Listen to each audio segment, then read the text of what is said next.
Good morning, everybody, and we're going to call our regular business meeting to order. This is the regular business meeting of the Mason County Commission for October 22nd, 2024. We're going to go ahead and begin with the Pledge of Allegiance. Monty Ritter, would you do us the honor of leading us in the Pledge of Allegiance, please?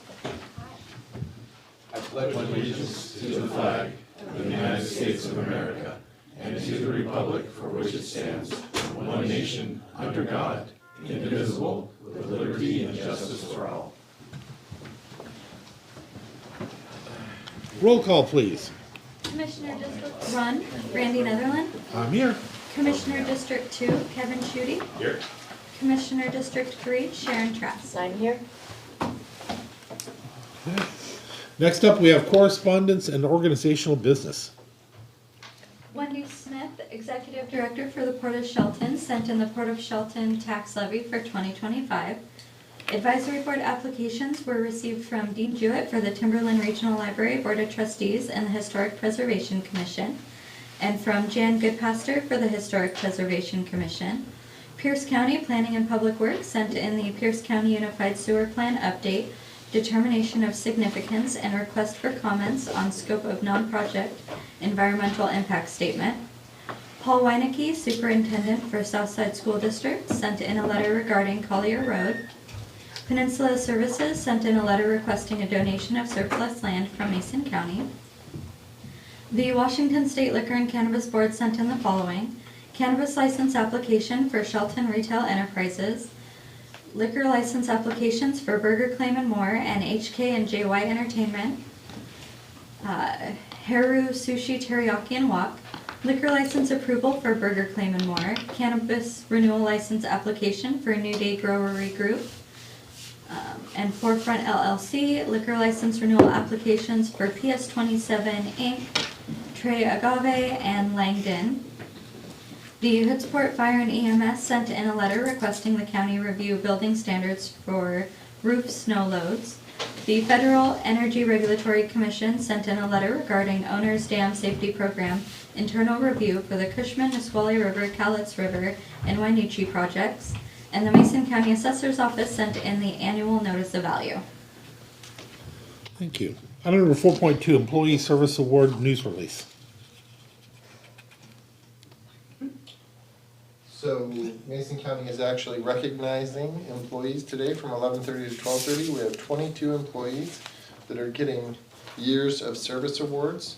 So it looks like the longest tenure we have is 25 years. Oh no, excuse me, 30 years. 30. So, yeah, so there's 22 employees that'll be recognized. I think the longest I've seen is, what, 35? 35. It's pretty amazing when you look through the list, because we've had individuals that have worked with us and been part of the county family for, I mean, there's 10, 25, 30 Since that years. guy up there on the wall in the beginning. No, Yeah. just kidding. Yeah, I didn't even know Michael Dorsey was that old, but, He's old. He's Yeah. old. He just started here very young. yeah. He was the kid bringing the coal in when he first started. Next up, item number 4.3, Mason County Parks and Trails Advisory Board opening news release.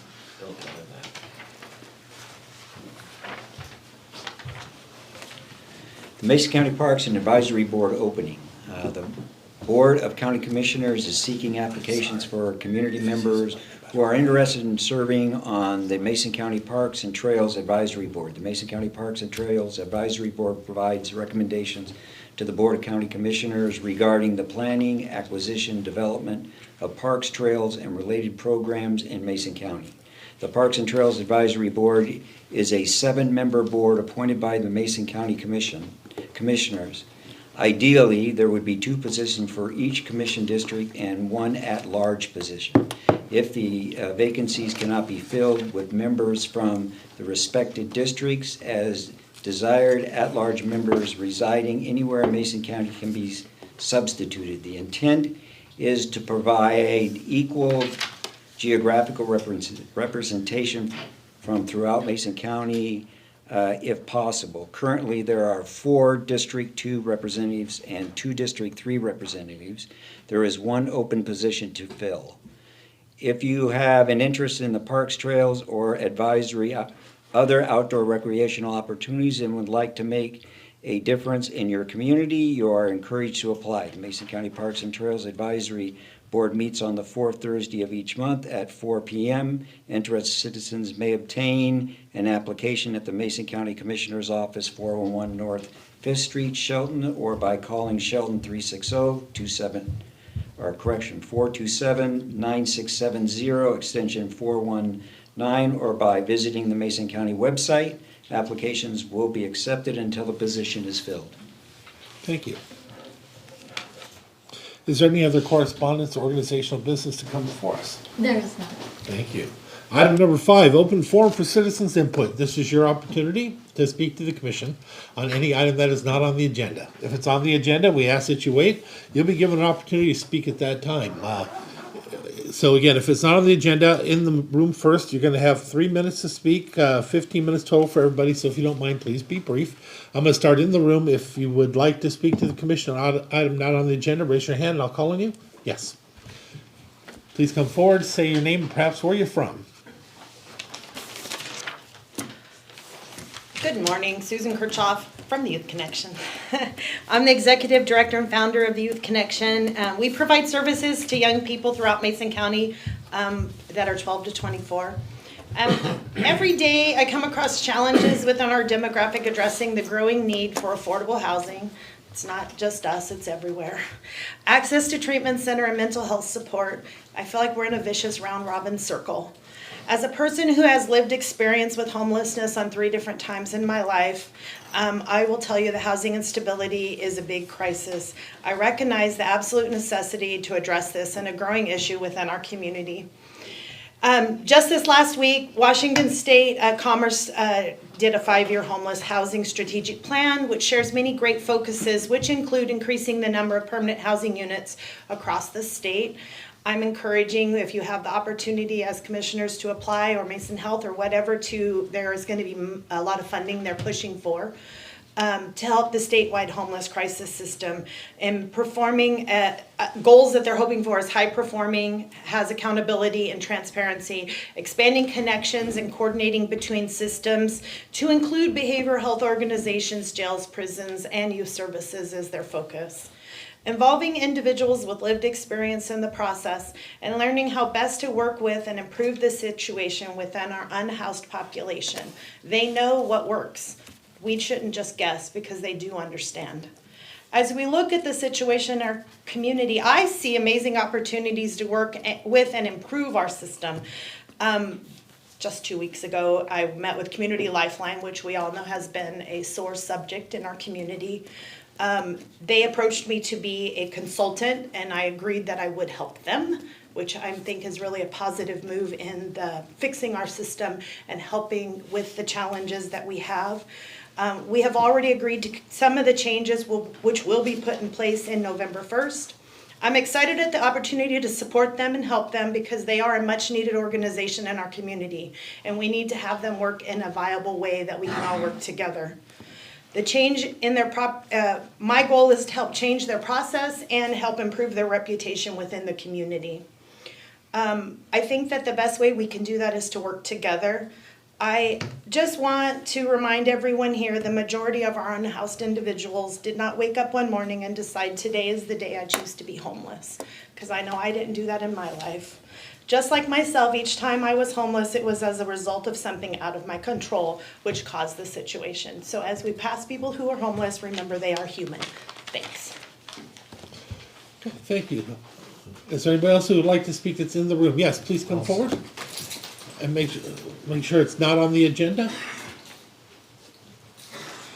Paul Winnicky, Southside School District Superintendent, not on the agenda.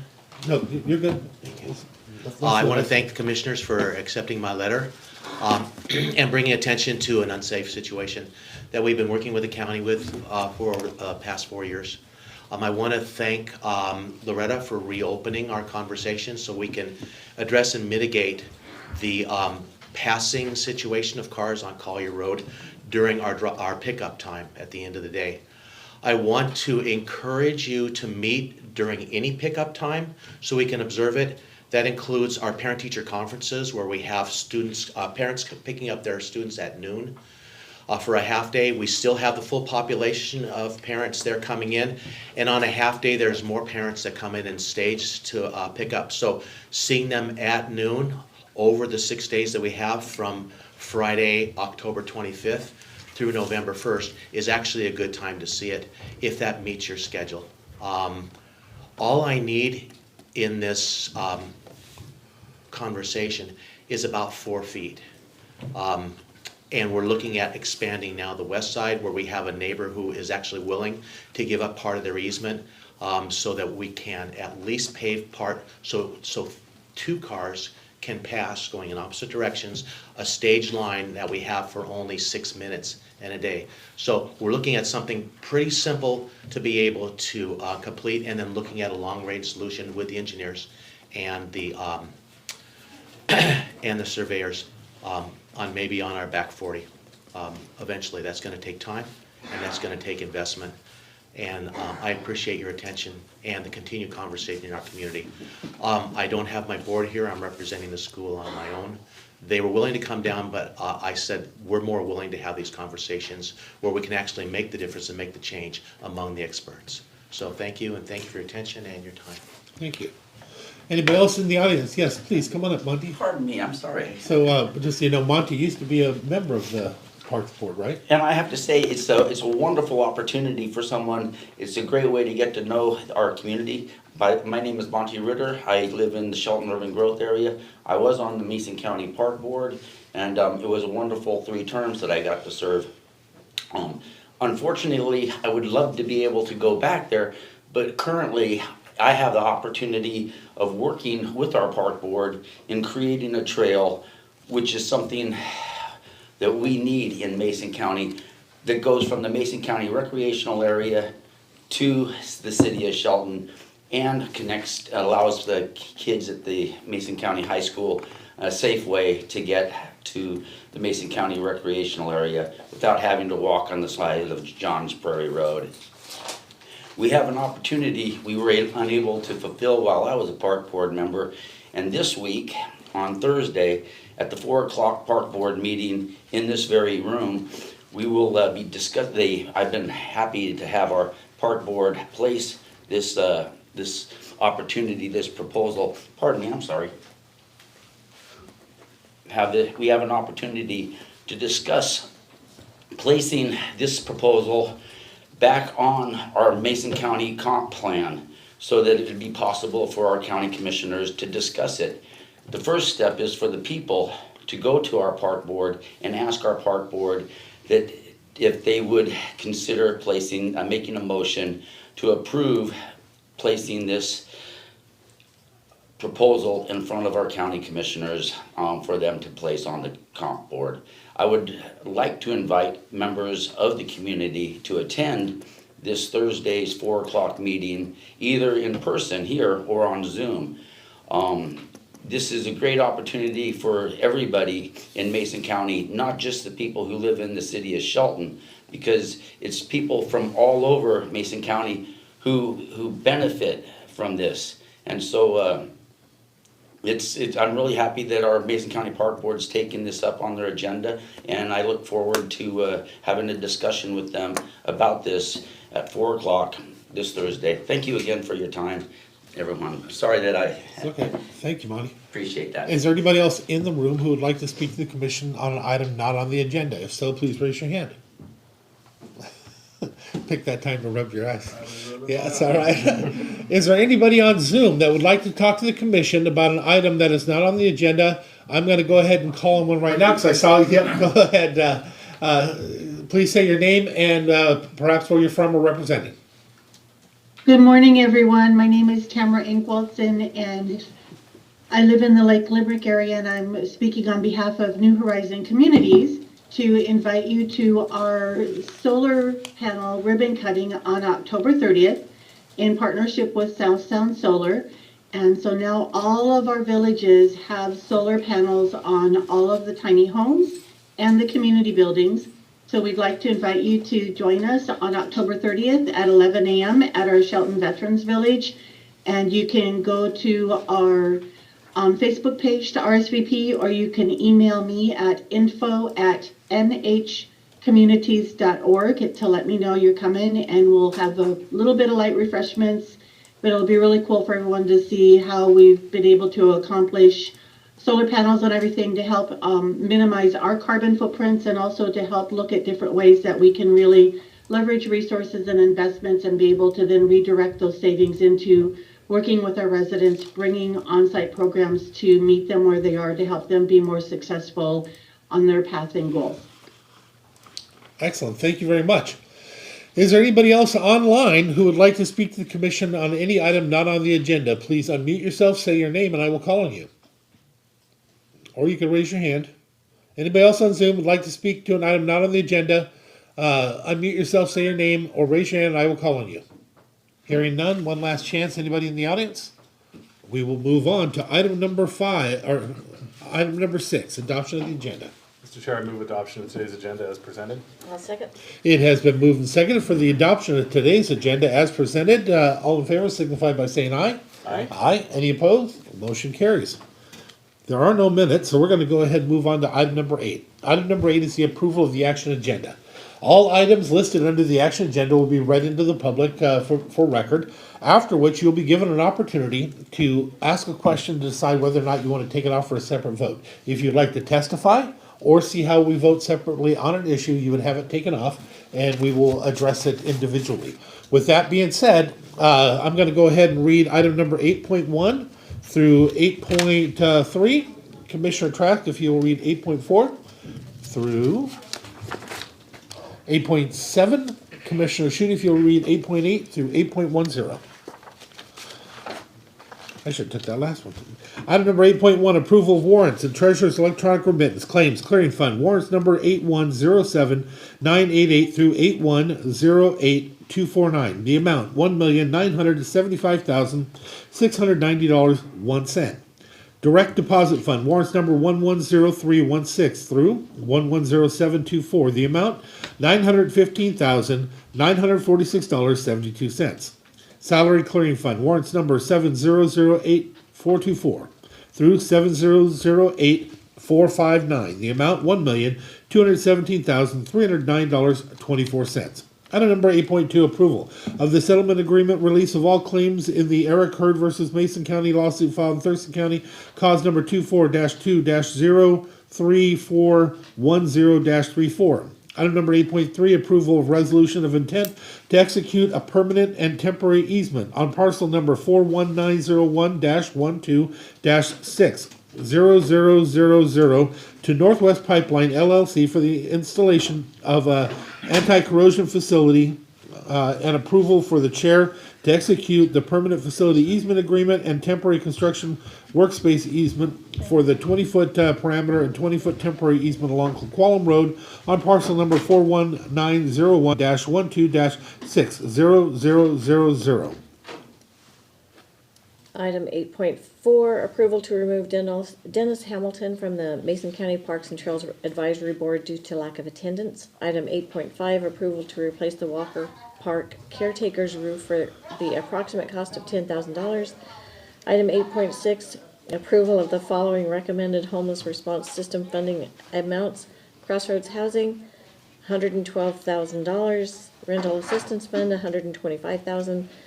5-year plan facilitation, $125,000, reserve $40,000, and approval to send rejection letters to New Horizons Community Action Council and Shelton Family Center. Item 8.7, approval to set a public hearing for Monday, December 2nd, 2024 at 9 a.m. to consider adoption of the 2025 budget for Mason County. Copies of the 2025 preliminary budget will be available to the public on Monday, November 8th. At 2024, not at. Mr. Chair, item 8.8, approval to set a public hearing for Tuesday, November 19th, 2024 at 9:15 a.m. to certify to the county assessor the amount of taxes levied for current expense in county road for 2025. An increase to the current expense in county road property tax levies for 2025 may be considered. Item 8.9, approval for the county administrator to enter into contract with J.A. Morris for Building 10 District Court Phase 2 in the amount of $1,048,000. And item 8.10, approval of the letter of support for the City of Shelton's application for funding for the Connecting Housing to infrastructure program. Now that all items have been read into the record, this is your opportunity to decide whether or not you would like something taken off for a separate vote, or if you have any questions to help you make that decision. The first thing I'll ask is there anybody in the audience has any questions that they'd like to ask to decide? I see none in the audience. Is there anybody in Zoom who has any questions that they would like to ask of the commission regarding any of these items to decide whether to take it off for a separate vote? If so, unmute yourself, say your name, or raise your hand. Anybody in Zoom? Unmute yourself, say your name, raise your hand. Hearing none? Oh. Could we take 8.9 off for a separate vote, please? All right. Is there any items that anybody in the room would like taken off for a separate vote? Now would be the time to do that. Please raise your hand. I see none. Anybody on Zoom that would like an item taken off for a separate vote, raise your hand and let me know the item. Or unmute yourself, say your name. Hearing none. Commissioners, do you have any items you would like taken off for a separate vote? No? Okay. I will entertain a motion. Mr. Chair, I move approval of action items numbered 8.1 through 8.10 with the exception of item 8.9, which is removed for a separate discussion and vote. I'll second. It has been moved and seconded for the approval of the action agenda in its entirety, except for the removal of item number 8.9 for a separate vote. Any discussion, comments? Not for me. Aye. All in favor signify by saying aye. Aye. Aye. Any opposed? The motion carries. Next up, item number 8.9. Would you like to take it? Thank you, Commissioner. Yes, so this is a contract that we're going to enter into with J.A. Morris for the final completion of Phase 2 on Building 10. The dollar amount listed of $1,048,000 is the base bid. There are 5 alternatives that we actually put out there in case the dollar amount came in above our budget. And I'd like to actually include those in there. So I'd like to request that the commission revise that amount to $1,212,000. That's the total amount of With an up to instead? it's $1,212,000 will be the total. And that includes all of the alternate bids in there. So they can do some additional work that we were kind of holding off to the side to say, if we didn't have enough money to pay the contractor to do it, our facility staff would do it, but it actually fell within the budget, so I'd like to include it all within the J.A. Morris contract. Kelly seems to approve as well. Yeah, I I think apologize, I didn't catch that earlier, but I didn't want to. That's all right. We've already been briefed on those bid alternatives, so Yes. we know the scope of work, Yeah, so I'm okay. comfortable with Would that. you like to make a motion? Sure. Mr. Chair, I move approval of item 8.9, approval for the county administrator to enter into a contract with J.A. Morris for Building 10 District Court Phase 2 in the amount of $1,212,000. I'll second. It's been moved and seconded for the approval of county administrator to enter into contract with J.A. Morris for Building 10 District Court Phase 2 in the amount of $1,212,000. Any further discussion? All in favor signify by saying aye. Aye. Aye. Any opposed? The motion carries. Next, item number 9, which is other business, department heads or elected officials. Do we have any department heads or elected officials who'd like to speak today? If so, no? Yes, please, step forward. Tell us who you are, please.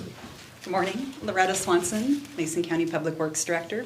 I just wanted to give a quickie update on the Shetland Road RID and let commissioners know that it has been rocked and graded, and Mike can correct me if I'm wrong here. We're probably too late in the season to get the chip seal completed this year. We were doing our darndest and looking for a window, but it will be come summer that we get that part wrapped up.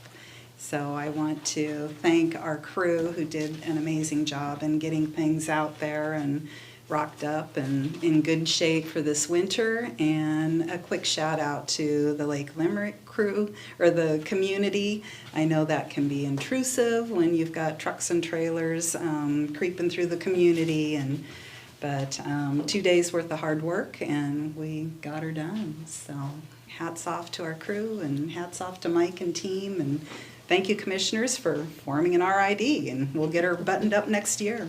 Loretta, because we're so late in the season on that, does that mean that we'll have to re-grade it, retake care of it before we can? It seems, I'll hand that off to Mike, but it seems to be holding up pretty well and. Yeah, the material we put on there will hold up fine. We'll probably have to grade it one more time, probably around February, something like that, but that's about it. Excellent, thank you. Any questions on that? Yeah, it's great news. Okay, That's awesome. thank you. Is there any other electeds or department heads who would like to speak at this time? Anybody online, elected or department head who would like to speak at this time?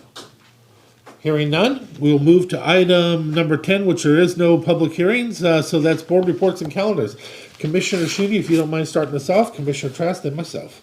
Yeah, thanks, Mr. Chair. So, I don't know, maybe unfortunately for everybody today, a full day with the commission. So we have budget workshop after this, employee service awards, Board of Health meeting, class and comp study meeting.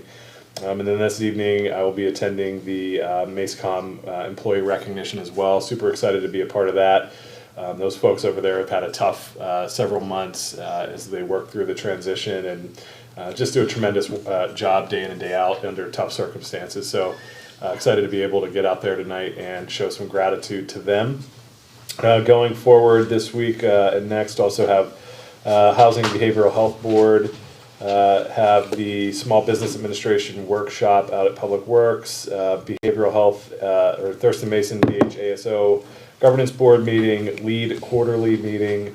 I'll also be at the Veterans Village Solar Dedication. Seems like a really cool project and excited to celebrate that with them. Then I'll be at the Fire Prevention Forum and then back for briefings and another round of commission meetings. Sounds exciting. So later on, we do have the budget meeting, the employee recognition, the Board of Health, and the class comp workshop today. Tomorrow, SWAC meeting along with an LTAC meeting as Diane transitions out. We're trying to reorganize that. Meeting with Mary and HR. Sheriff's breakfast is Friday morning. Turning Point we have, it used to be called Power the Purse, but we're calling it Empower this year. So that's Saturday. If you don't have your tickets, get them now. Just saying, it's going to be fun. And Monday's briefing, Wasac Virtual. And then I'll be meeting with the Suquamish Tribal Council on Tuesday. Something is going on with the Shelton Veterans Village. Oh, well, there's also on the 30th. So is that the 30th or the 31st? I don't, whatever day, I don't know. I don't know. Tamara did tell us. Tamara? Tamara, you're still on. If you're I think she said the 30th? The 30th. Hi, Yeah, I what do can I have help with? The audio's not very good. and I've got The my date- speakers the date of your maximized, so I event. apologize if I missed a question. The date of your event. Is that the 30th? October 30th at 11 a.m. Thank All you. right, thank you. Thank you. So far, you've got 2 people announcing that they're going to be there. Woohoo! Then I have my Turning Point monthly board meeting. We have a Halloween potluck here, so that should be fun. And then the 31st is also Halloween Spooktacular with Shelton Downtown Merchants. So I'm hoping that we can maybe get some people here too. Just heads up, by the way. Public Works Board meeting, Halloween party at our house, after Halloween, actually. And then we have our briefing on Monday, and it's also the overview of the preliminary budget, Wasac Virtual Assembly, and then our commission meeting on Election Day. Okay, so I will probably also be at the Veteran Village thing. We have our budget, we have employee recognition, we have Board of Health, and we have class comp study today that we'll all be at. I will be 3 days doing insurance in the county for risk pool. Then Rotary Cemetery Board, State Regional Transportation Board, Funding Opportunities Left Board, bring us back, and we'll start it all over again with our briefings and our regular meetings on Tuesday. With that, I will entertain a motion. Mr. Chair, maybe we adjourn. I'll second. Hearing no objection, we are adjourned. Thank you, everybody.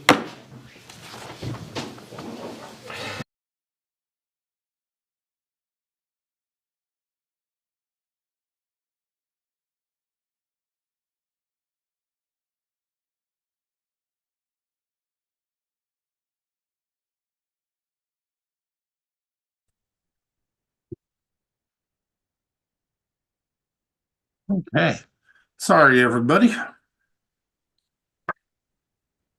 gonna go ahead and kick off our budget workshop and just go right on into Jennifer, please. Thank you. Good morning. Morning. Share my screen.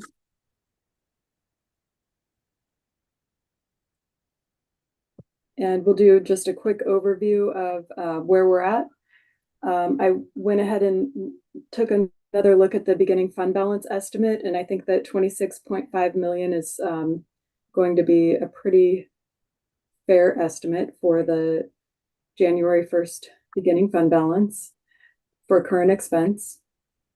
The revenues currently, we're looking at a budget of $43,978,994 for a total of $70,478,994 with beginning fund balance.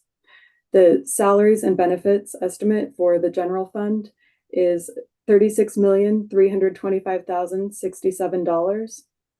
The operating budget is for maintenance level is currently estimated at $18,063,700, which brings total expenditures to $54,388,767, and with ending fund balance at $16,090,227.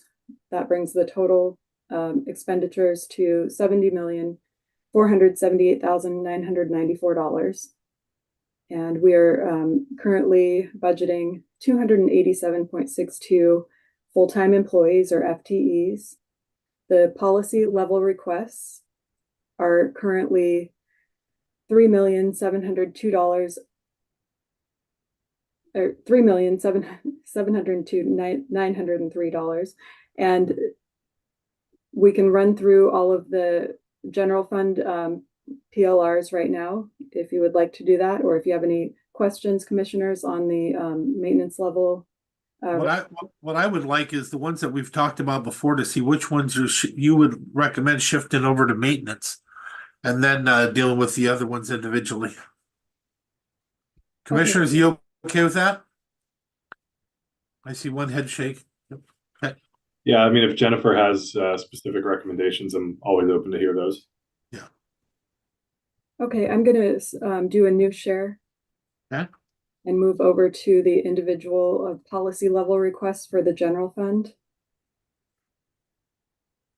The assessor's office, we moved $5,000 into the maintenance level budget, so their current PLR is $5,000. It was originally $10,000 for overtime, and $5,000 was moved into maintenance level as it should have been originally. I did check with Patty, and most overtime, she said, is seen in the springtime through September. Commissioners, are you comfortable with that? I am. Yes. Okay.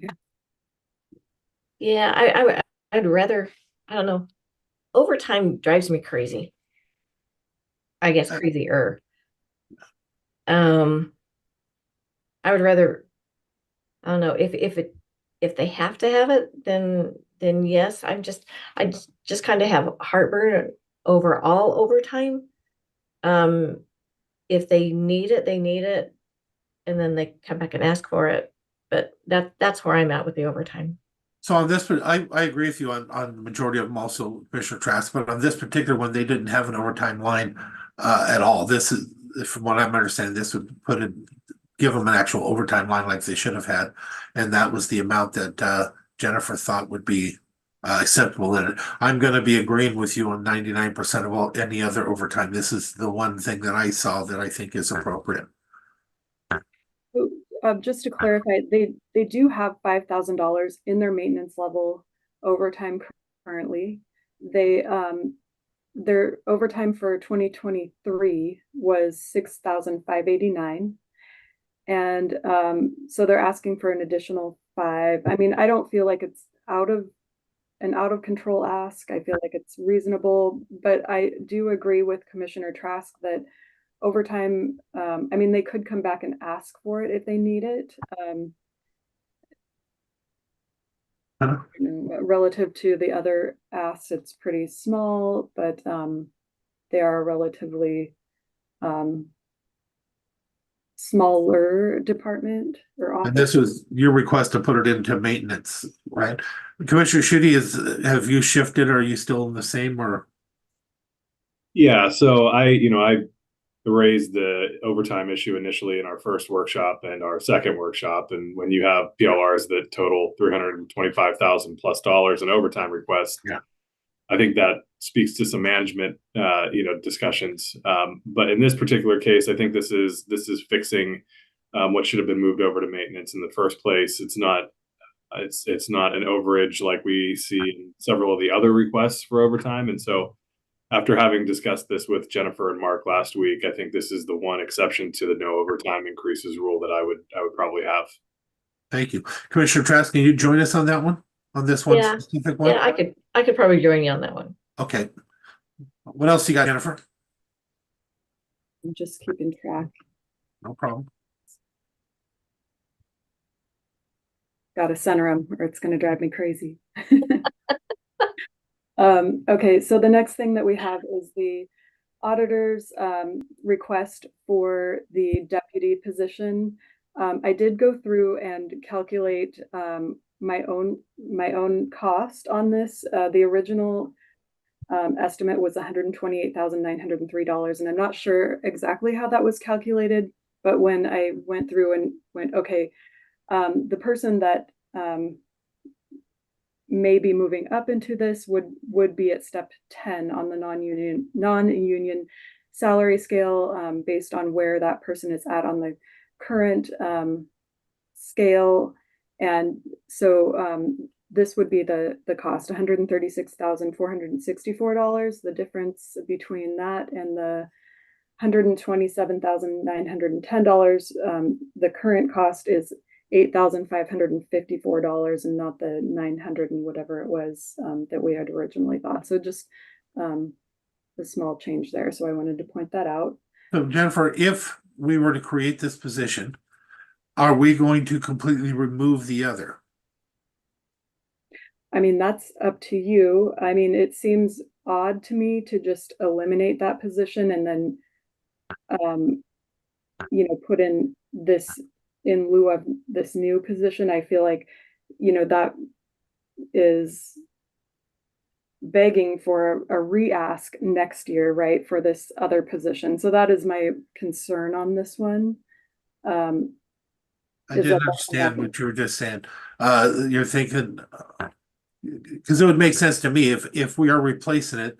One of the things that happened in the past is when we did like the sheriff's department stuff many years ago is we went ahead and then those positions were left open. So then automatically the next thing you know, they were trying to fill them again, where one year we actually removed the positions and that was not the case.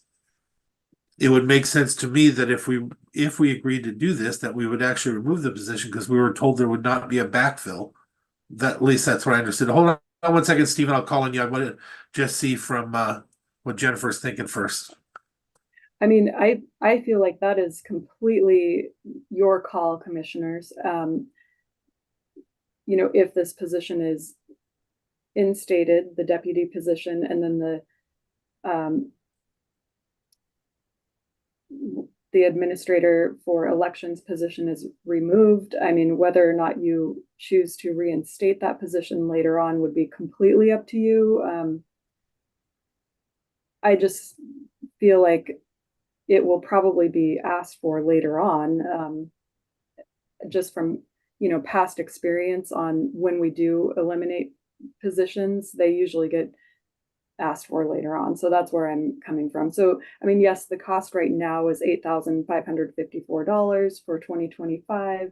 But, the bow wave cost that we like to talk about may be much greater than that. Commissioner Shudi and Commissioner Trask. I guess just a housekeeping thing before I share my opinion on this. Are we going to is the commission wanting to let the offices weigh in on these, or is this the discussion between the commission about kind of where we're at on the budget? That's what I was gonna ask you, because I know when we were talking in our workshop, when we were in person, the idea was that we would have a discussion with ourselves. If they didn't like the decisions, that we would invite them in to have a further discussion. That's why I stopped that other conversation, but we can do whatever you want. If you want to ask a question of the individuals now, I think you should be entitled to if you want. Okay, yeah, no, I don't have a question. So I haven't been supportive of this. I still remain unsupportive of it in the sense that I think there are higher priorities that are going to be in front of us. I think there's the opportunity to look again, management conversations about how we manage our staffs and resources. I think there are some higher priorities that are still in front of us today. So at this point, I am still unsupportive. Commissioner Trask. I think what I'd like to do is just hold off on deciding on any new new FTEs or new positions until we have a complete picture of all the other asks as well. I mean, there's quite a few asks in here, and so I hesitate to approve any new position until we've gone through the entire PLRs, because I know we do have another one coming up as well for planning. So I don't know. I'd like to hold off on any of the new FTEs until the end or until we have another discussion. Okay, so we'll put this one on because we do not have two in favor. So we'll put this on the back burner and re-look at it later on in the process. Is that what I'm understanding? Yeah, I'd feel comfortable with that. Okay. What else you got, Jennifer? Okay, so do we want to go over or not go over any of the FTEs right now then and come back to those? I think what I'd like to do is discuss them, but hold off on any decision for the FTEs until, if that makes sense. Yeah. Because that'll give me an idea of how many other FTEs we've got requested.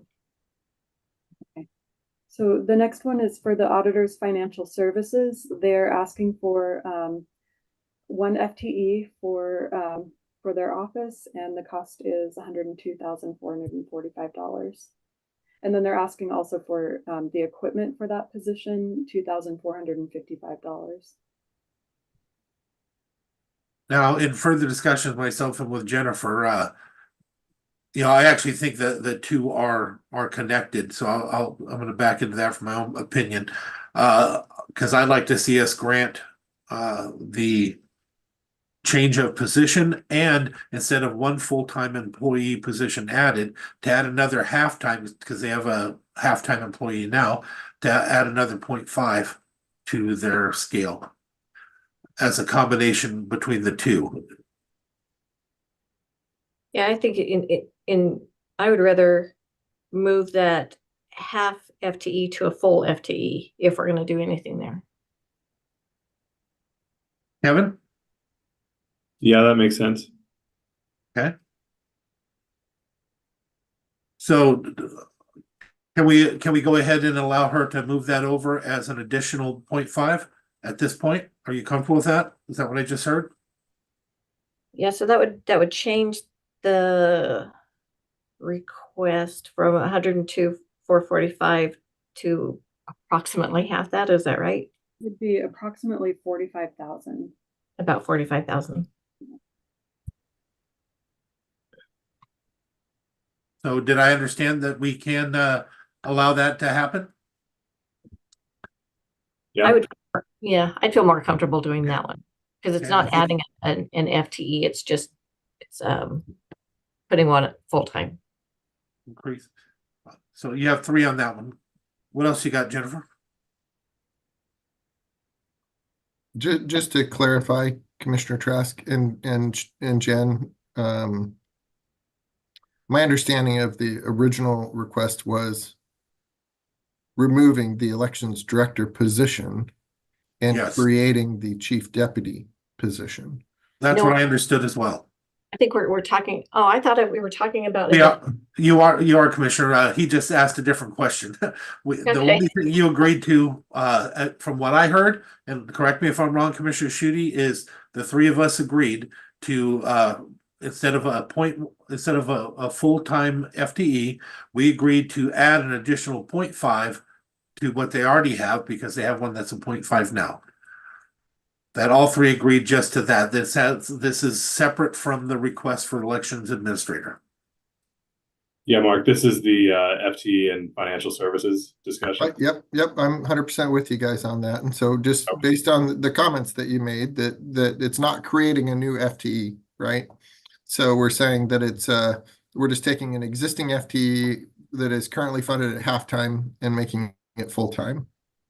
So the other request that was above that we just talked about for the chief deputy, I just wanted to clarify that as we go down through this list and we look at other positions, there's definitely a difference between removing a position and creating a new position, right? Versus just creating a new position.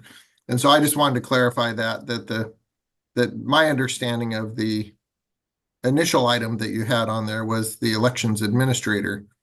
That would be removing that position, replacing it with the chief deputy. So it's kind of a 1-for-1 as opposed to just creating a brand new position. Yes, that's what I understood as well. And that's why I was asking. Okay, but we'll come back to, we already agreed that we'll come back to that one afterwards. What else you got, Jennifer?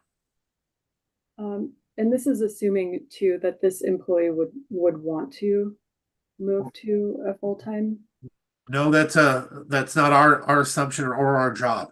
That he will have one full-time person to do it. We do not want to. I think we should make clear we are not setting it up to where they can have two people with benefits. That is not what's happening. They have one body with benefits. It's up to them on how they spread that out. So the next thing that we have is for the elections in the auditor's office. We have a request for extra help wage increases, and I couldn't tie that to anything. I'm not sure what that amount actually is. And then 1,400 OT for approved additional staff member, and that I'm not in agreement with either. I feel like if they have an extra person, that should reduce the OT need. Personally, I think we should leave those in the request form until we have the elected official in front of us again to re-clarify it for the final decision on that. What do you think, commissioners? I think that with the wage increases, that I think as we've looked at that and with some of the other requests, there's discussion about how those land on the non-represented scale and how we approach those with, our class and comp, our process there. And so I would probably defer that decision to whatever we're doing with the non-represented class and comp work for those types of positions. And so I guess maybe on that, just in terms of how that fits on that scale, and then I'm a no on the overtime.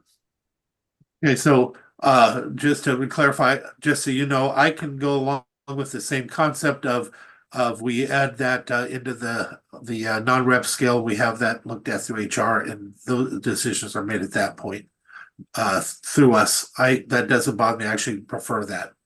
Commissioner, as for the other one, I can be okay also with as we talked about for overtime. I'm not going to be a fan. They can come to us later on in the year if it gets to that point. Commissioner Trask, what's your take on that? Yeah, no, I like that. In fact, I love that idea. So. Okay, so it looks like you have agreement on that from all three commissioners the same. Move that to the non-rep scale and have HR take a peek at that and decide and recommend us how it should go. And the overtime is a no at this point. They can come back to us during the year if it gets to the point where they need it. I just want to clarify, is that what I understood the commission to say the other day? On the overtime? Yeah, overtime, the thing is no now, but if something happens during the year, they're welcome to bring it back to us for a request.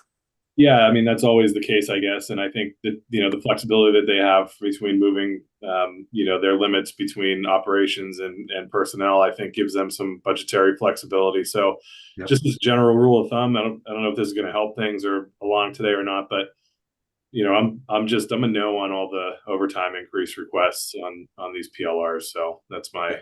No, actually, Kevin, except for the one that we already did, I'm a no on all of them as well. Yeah. Commissioner Trask, are you, do you have some of them you're still considering? Absolutely not. Then I think, Commissioner, Shooty, you just shortened the process. I'm here to help, guys. Yeah, Jennifer, did you understand that? Except for the one that we already approved, we are all three under the assumption that if they have overtime requests, they can bring it to us during the year as it becomes necessary. That we're not going to add it into this year's budget. Sure. Okay, yeah, we can skip over that. Yeah, now they're going to have an opportunity to talk to us again if they want. That's up to them, but that's where we're at this point. Okay. So the next one then, so we'll skip over emergency management, their ask for 3,800 for OT. The next one is facilities, and this is an increase due to a change in vendors. We were using a vendor that's no longer available, and the one that took it over is $8,000 more than the current vendor. And so this really is, if we want to keep the panic buttons, it would be a maintenance level item.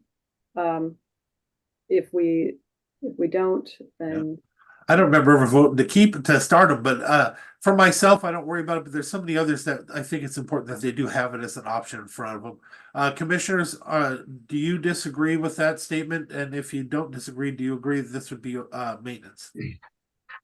Yeah, I do agree that that's maintenance, and I have my panic button here ready, depending on how the decisions I make on this budget are received. I never thought about it having to push panic against the staff. Commissioner Trask. No, I see it as necessary. I also want to make sure that everybody's trained up on it and knows where their panic button is. Here's mine. Yeah, they stuck mine right in front of my face here. So, all right. So we're on maintenance on that. What else you got?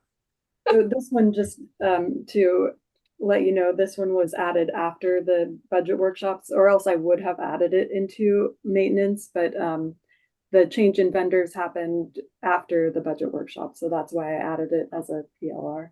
Okay. So the next ones, okay, so we have more overtime for human resources.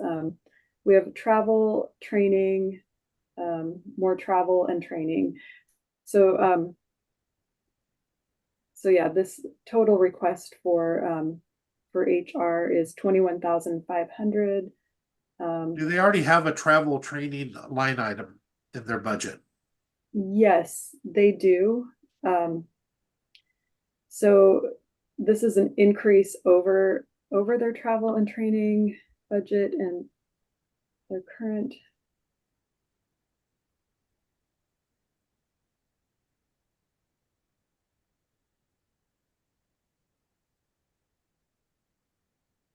Travel and training is kind of spread out, but this is another one. Maybe we can bring it back if there's a need to bring it back during the year. Well, can you tell right now? Do they have 5,000 in that line, or in that expenditure, or 10,000? Anything like that? They're spread out because of the different services. So I would have to. There's 5,000 under regular just HR. So that would be like Mary and Megan. Oh, and okay, 5,000 for travel, 10,000 for training, so 15,000 there. And then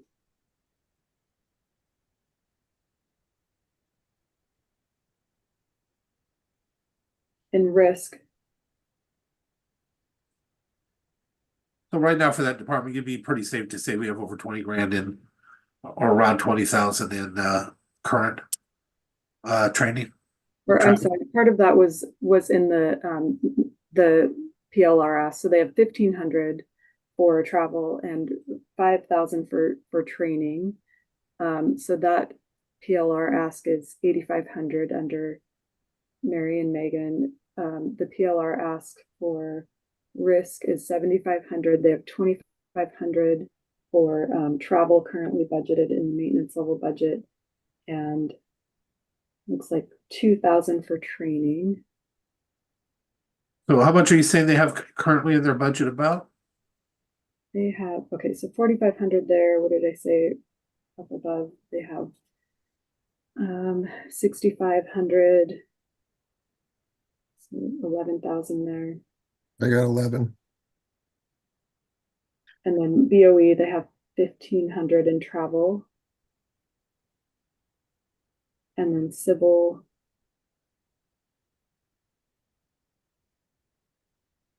$700 and $500. Oh, no, that's 700. So close to 12,000, right? Plus. So about 14,000 total. Okay.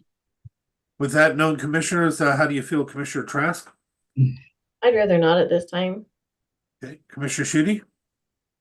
Yeah, I agree with that. I think the only caveat that I would have is just sort of on the risk travel and training side. I know some portion of that is reimbursed by the risk pool. So if there's a money in, money out aspect to it, I would be open to taking a look at that.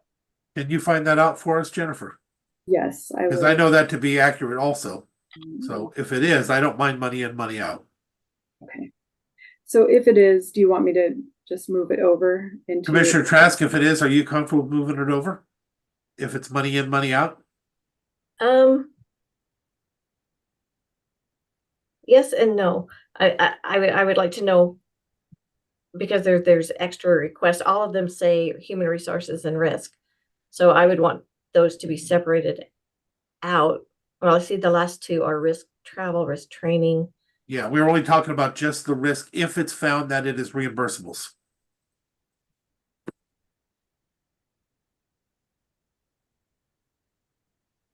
If it's if 100% is reimbursable, then If it's not 100%, bring it back to us, Jennifer.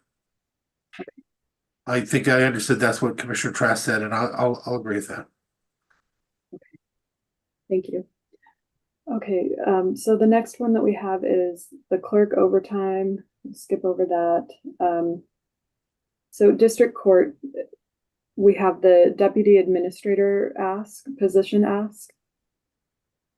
And there was some talk about succession planning in lieu of the new position. If we can get a letter stating that the employee is going to retire as of a certain date. So that was the discussion at the last budget workshop. So commissioners, on this one, if it's a true succession plan, and I believe in that, I want to make positive, because there was other conversations that it does not create two positions, that one of them goes away. Just like I was talking about with the auditor's position, if we do that, the other one needs to go away, in my opinion. If this one occurs, it needs to go away after 6 months, the other, whatever it is we do. I do think we need to have somebody there to plan for the future here. Something's going to happen no matter what. Commissioner Shute, how do you feel about it? Yeah, I mean, I think district court needs to have a legitimate succession plan in place. I think adding a deputy position isn't the same as a succession plan. I don't think that gets the kind of overlap that they were talking about in the budget workshop. So I think we can do a couple of things with them. If there's a date solidified, we can open that position early and have that overlap. We can, have a side-by-side, position for half of the year. But really, I mean, the ball is in their court to let us know what that plan looks like. And I don't think adding a deputy administrator is the solution that that's not a succession plan, in my opinion. So I think we just agreed on the same thing, that if it's coming in as a succession plan to replace, but not to create another position, that will work as a succession plan.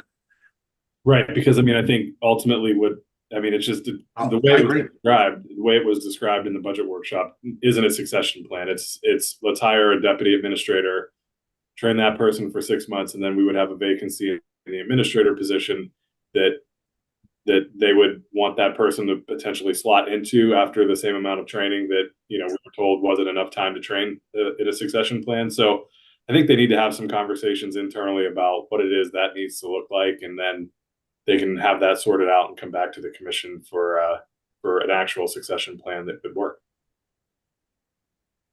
Commissioner Trask? Yep, I'd agree with that. Okay, so we'll say no right now to this one. They can come back and ask for that outside of the budget.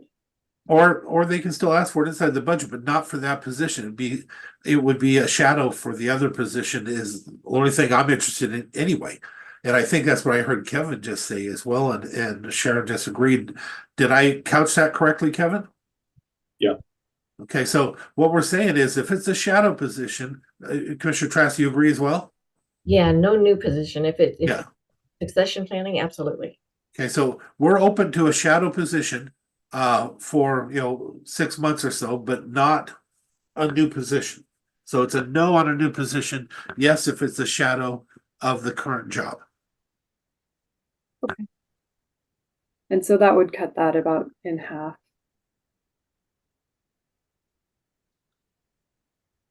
But I think in order to do that, we have to have that letter. Is that also what I heard the commission just say? Yeah, I don't think that, according to HR, I don't think, and you can correct me if I'm wrong, or Mark, you can too. We can't move forward on succession planning until we have a letter in hand stating their date. Yes, we need a date. Okay. So let's pass that word on to the court as well. All right, what else you got?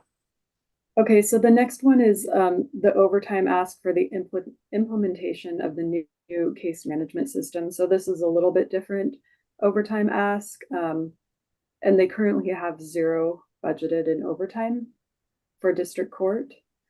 So this might be one that you want to consider, maybe not the full 20,000, but maybe a partial amount. Do we know when that project is going to start? I do. I actually. Go ahead, Mark. Sorry. Oh, that's fine. I just talked to Patsy this morning, and they were sent her a letter this morning or an email this morning confirming that it would happen in 2025. And so she responded that yes, the conversion would happen in 25. My understanding through just general discussions with district court is the training that will be required on the new system will have to occur over the weekends because it can't be done during the normal workday, sounded like. So the one thing for myself that I'd like to make sure if we do this, just so you know, personally, I'm looking at it. I know there's going to have to be money expended. The idea that they do have money to move around is one thing, but on this, it's a new outside thing. I could see us doing 10,000 on it for the preliminary, but I want to make sure if we did decide to do this, this is a one-time expenditure. This is not a line item that stays in there. This is a one-time expenditure specifically for this purpose. Commissioner Trask, how do you feel about this?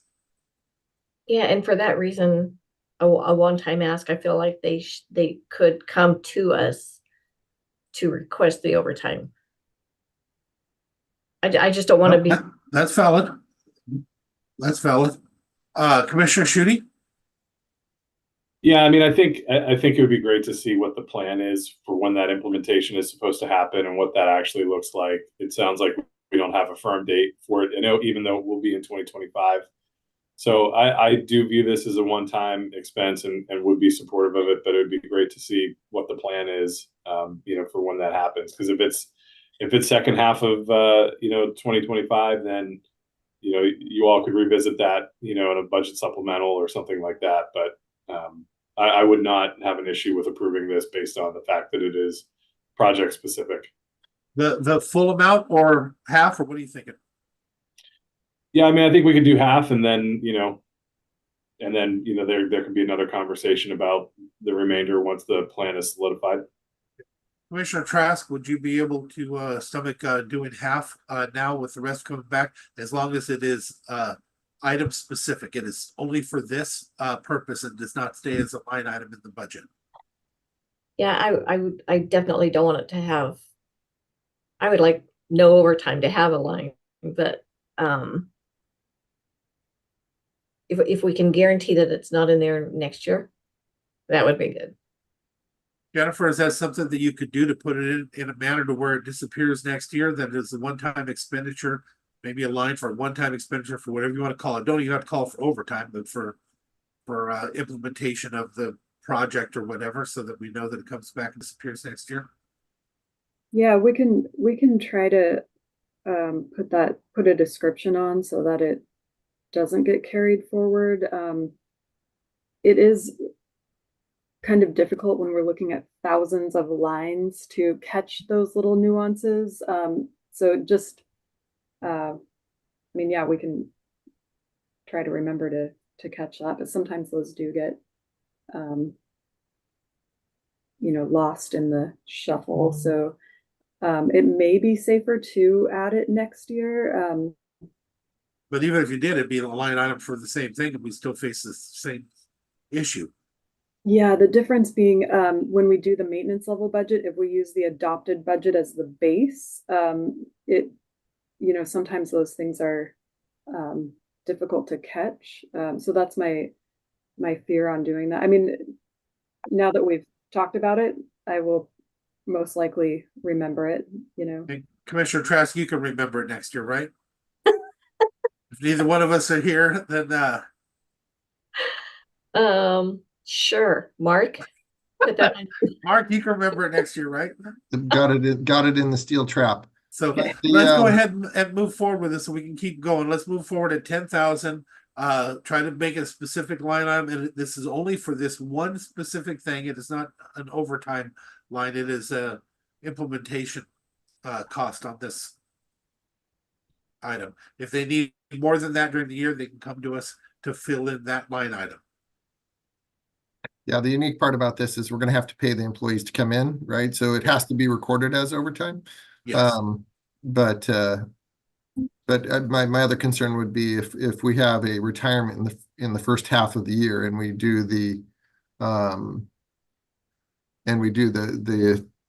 backfill to create that transition time, then definitely going to be catching that information come mid-year to do a budget adjustment. So just want to make sure that we communicate that clearly to district court, that that's something that the commissioners do approve of, and go from there. Agreed.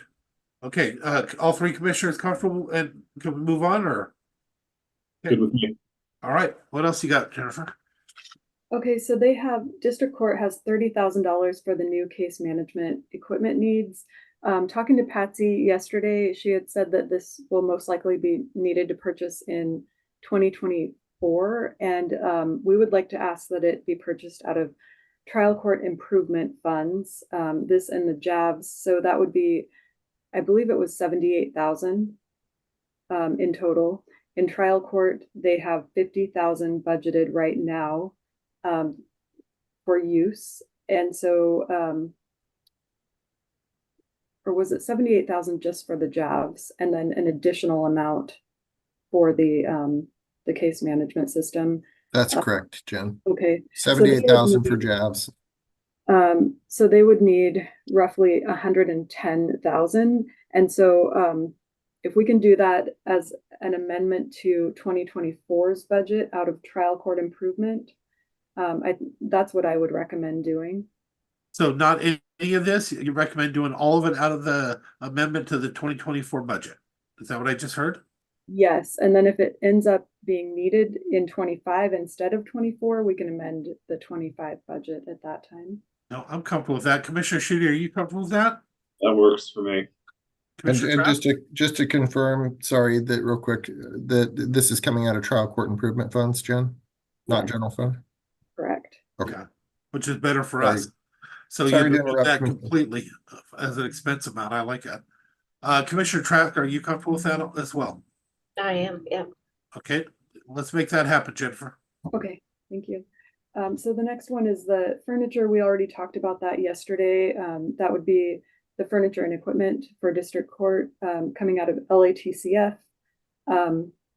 So this would be part of that. So we would move this 100,000 into expendable budget authority in 2025, and this would be LATCF funds. So we would show that this expense was used with LATCF funds. Okay. I think we're already there on that. That's what I understood. We agreed to both of them, right? Yeah, this one and then the Yeah.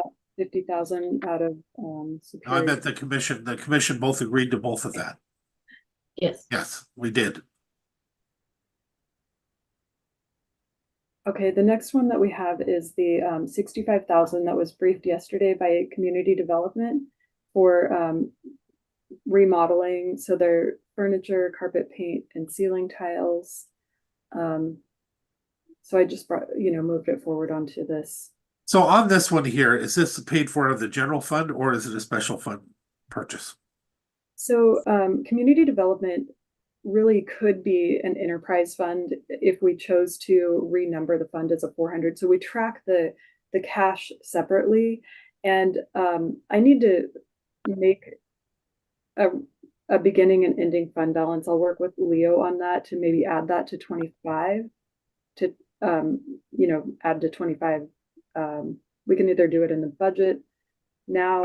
I definitely like us to look at that for the near future. On this one here, though, are you is it a special fund or is it a general fund? So it is technically general fund, but it's tracked separately like a special fund. But for us on our bottom line, it'll show on the general fund ledger. Yes, correct. Yes. So commissioners, we had quite a discussion on this yesterday.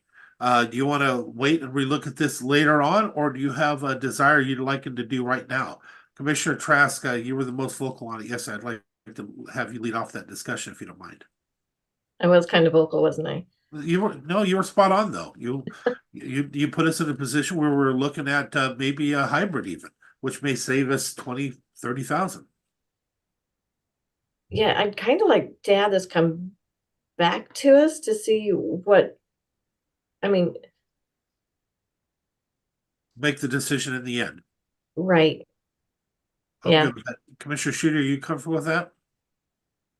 Yeah, I mean, I think yesterday we gave some direction to staff to look into some other options, and I don't think that a day is realistic to have them back with us on that. So I'm comfortable to let that play out. Okay, so bring that back to us in the end, Jennifer, with for our final decisions. Remind us that this is something hanging out there. Okay. Sounds But good. I appreciate you putting it down as a PLR. Yeah, I just didn't want to lose track of it. So Right. Yeah. So the next ones that we have are for parks. We have the maintenance 2 position request, and that's $80,010. And then the extra help, which would be a separate item. They're saying that they need, they currently have 3 extra help positions, and they're asking for 4 extra help positions. One of the reasons why, if I heard correctly, is they had a hard time keeping it, so having the 4th will give them the flexibility they need. Mark, is that what you heard as well? So my understanding is that this year HR did a really good job of getting these positions out there advertised early. We were able to fill all 3 of them. During the summertime, our parks department is really, really busy. With all of the uses of MCRA and some of the other parks, they really need this extra help to kind of man up for the workforce up, I guess, for the needs of the summertime. And we weren't even through summer and they had already used all of the budget associated with extra help. So that's why they were asking for this additional position. So Commissioner Schutte, I'm going to start with you. Is this an either or is it a possibility of both maintenance 2 position, additional summer help, or none of the above? Yeah, I think I support the extra help at this point and the tractor purchase on their budget. Okay, Commissioner Trask. Yeah, and I'm curious to see what the new management position does. And so I would hesitate to add the maintenance position and even the extra help at this time, just because I want to see what that new management position is going to do, how that person is going to, we don't know what is best for that position, I think, or that department, I think, until we get that new management position, because we are adding that position. And on the tractor? Well, on the tractor, oh yeah, if we can get it from, I'd love to see if we can get it from surplus, but Okay, so we have 3 on the tractor. I tend to support where Commissioner Schutte was speaking on the additional summer help, and I am not supportive of the maintenance too until we get see where management is and how things are changing there. So Commissioner Trask, the only thing that we're at odds on is additional summer help. Can you come along with the 2 of us on that one? I guess so. Yeah, I can. Well, because the thing is, if we don't have consensus, then I definitely would. We've been really good at doing this over the last few years. If we don't have consensus, we should bring it back. But if you have consensus with us, we can put it away and move forward. Yep, nope, I'm good with it. Okay. So Jennifer, we're all 3 yes, you got that. We're yes on that, and we're all 3 a no on the other. We can relook at according to Commissioner Trask, relook at later in the year after we see what happens with leadership in considering the maintenance position. If I'm wrong on any of that, commissioners, please correct me. Okay. What else you got? Okay, so the next thing that we have is for juvenile court services, and they're asking for, the total budget ask is $40,152, and they're asking for a reduction in the extra helpline of 53,000. And then 2 additional FTE, 0.5 FTEs that are not offered medical, which is why the cost is so low. And you and I have this discussion before. Is there a way that we can guarantee that they don't go excess of that and require benefits? Because that changes the whole number if that's the case. Yeah, so they would be offered medical. We checked with HR, and if they work over 130 hours on average in a month, then we would have to offer them medical. But if they work on average under 130 hours a month, then we have the option of offering them medical. And so they're choosing, juvenile court is choosing to not offer medical on these positions. Okay. So with that amount, even a 0.5, we're not even close to that. We'll be okay. Commissioners, where are you at on this? So let me get the number straight. So the total that they're asking for is, what do I got? I got 92, 93, 40,000? Yeah, $40,152. Okay. So they're looking for a 40,000 bump, but by doing that, they can get 2 half-time employees that will help them with being able to schedule weekends and holidays and stuff. Commissioner Trask, let's start with you. Well, I know that this will make Jamie's life a lot easier, having somebody that's not on call, because I know that she has to cover for them often. Of all of the requests for positions, I think that this one is more important, just because it's the kids that are in our facilities that need this help, along with those that are working it. So of all of them, I would support these 2. Okay, you support those 2 with a reduction in the temporary help, right? Yeah. Okay, Commissioner Schutte? I am supportive of those as well. As am I. So you have all 3 on that with the reduction.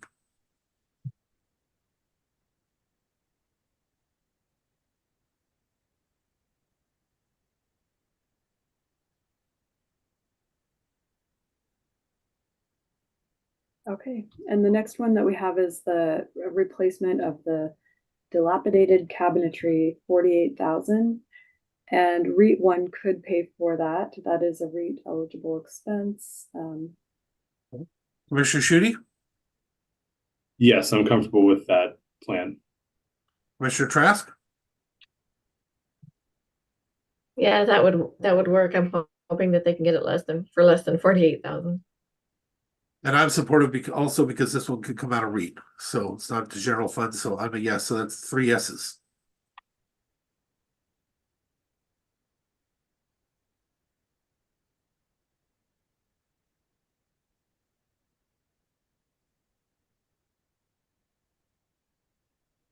Okay, thank you. So the next department or office that we have is the sheriff's office. We have the position requests for one for deputy for civil, one for the ProAct sergeant, and one for the admin lieutenant sergeant or admin lieutenant. And then we have the request in the jail for the transport sergeant. So 4 FTE requests total there. The other requests are the overtime, the motor pool, which goes along with any new position requests, and the capital. There's no way of knowing what that transport sergeant would look like with a new contract. I have not looked into that at all. I'm That's sure okay. I could look at that. We're early on it anyway. Yeah.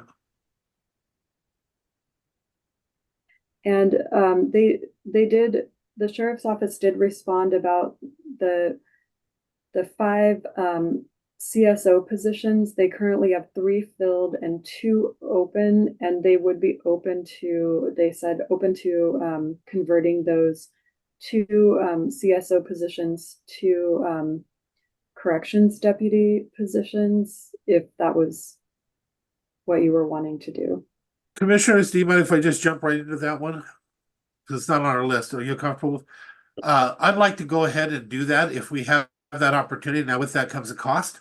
But I definitely think that we should change those over to allow for more flexibility and the ability to have more in there as a corrections officer as maybe a buffer. Commissioner Trask, were you sitting on that issue alone? Yeah, I think it's wise to do that. I think that we tried the CSO for a reason, and it doesn't seem to have worked. So yeah, if they can be converted, that would be great, but I'd love to know the cost. Okay, I can email you the cost on those Okay. changes. Could you just give us a roundabout? We're probably looking at what are we thinking, round about 50, 60 for 2? I haven't even looked at it, so I'm not comfortable throwing out a number. All right. Commissioner Schutte, where are you at? Yeah, I mean, I'm open to taking a look at that. I mean, we did discuss it in their workshop. You know, I think, you know, if they're open to that, we should be open to that. Really address the need that we have. So if we get some detail, I'm happy to consider it. Okay, so what I'm hearing from both of you then is let's get the detail, bring it back, we'll make that decision in the final round. Is that what I'm hearing? Yep. For me, yes. Okay. All right, Jennifer, that one is put to the side for the moment. Okay, thank you. So the next one is the $50,000 for the capital equipment for the storage building for the evidence yard / SWAT stuff. And that one REIT 1 could pay for. Okay, let's start with that one. I'd like to see that one move forward. That is a REIT 1, not general fund, and it is definitely needed. And are you comfortable with that, commissioners? Commissioner Schutte? Yeah, are we like maxed out at the North Mason facility already, or do we know? I don't know how we could be, but this being right next to the evidence yard might make a difference for chain of custody and everything else. Yeah, I don't have an issue with that. And then is this like mingling evidence stuff with SWAT stuff, or is this just we want to have a covered space in the yard for storage? Yes, go ahead, Mark. So our facilities guys went out and the other half of that property, they removed all the bentonite and were able to put down some good base rock and cover it with black rock. So it now is usable space. So you can definitely segregate the back half of the property from the front half. So the front half is evidence, back half could be used for something else. There are existing foundations that are already set in the ground that we did not destroy. So the putting up a storage building utilizing the existing foundations that are in place, I think is very doable. I do not believe your other question about North Mason, I do not believe it's maxed out yet. We have an old patrol car in there that I think that the sheriff is trying to figure out a way to get it into the proper hands that can maintain it and they'll still have access for use of it in the future when they want to use it in a parade or something. But yeah, that storage up there is not maxed out. Yeah, no, I'm supportive of the request. I appreciate the extra detail there. Commissioner Traff, are you supportive? I am. Evidence has to be secure and maintained, so. All right, so we have 3 for that one. Are there any more outstanding before we jump up to the top there, Jennifer?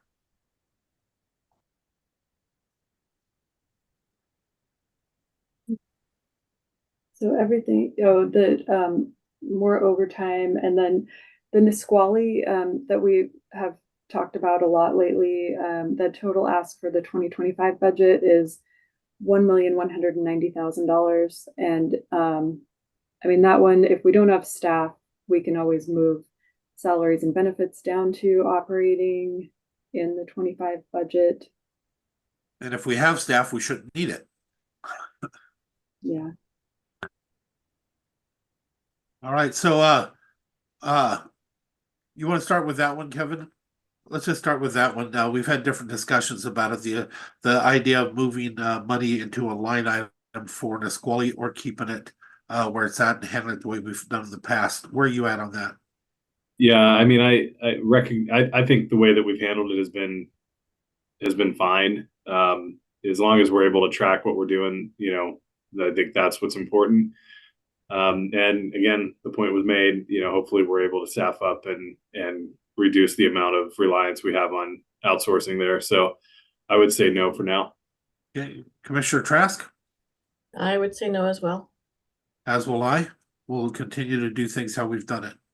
And that's not, for clarification, that's not saying we're not going to use Nisqually as a outsourcing option. That's just saying we're going to manage it a little bit differently than how it's presented here in the budget.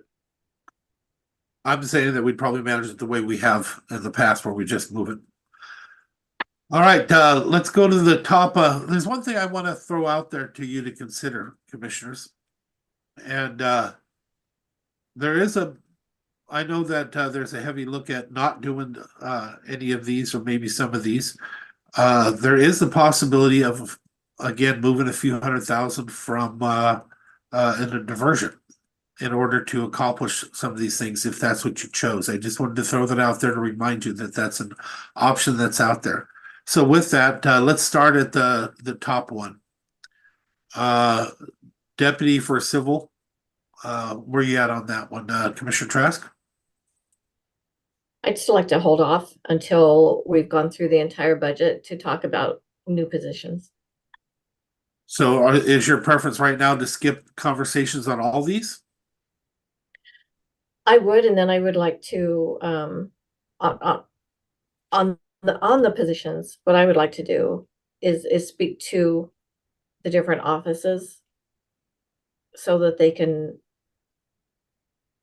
I want to say justify, but I want to, explain why they are needed, and are they, completely essential. I know that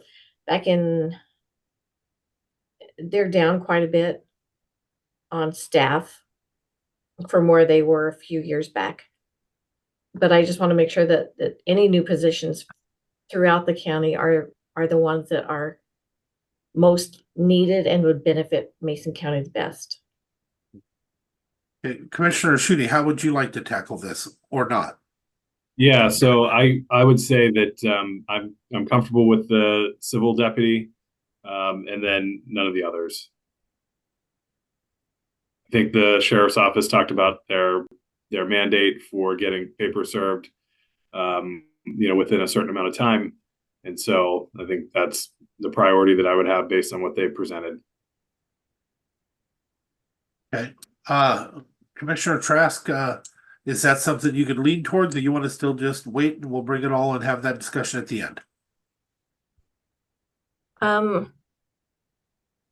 I would still like to have the discussion at the end. Okay. Then I will support that so we can look at it holistically. So what about let's drop down to patrol overtime? I think I already know the answer, but I need to hear it. Commissioner Schutte. No. Commissioner Trask? No. Okay, that's a no.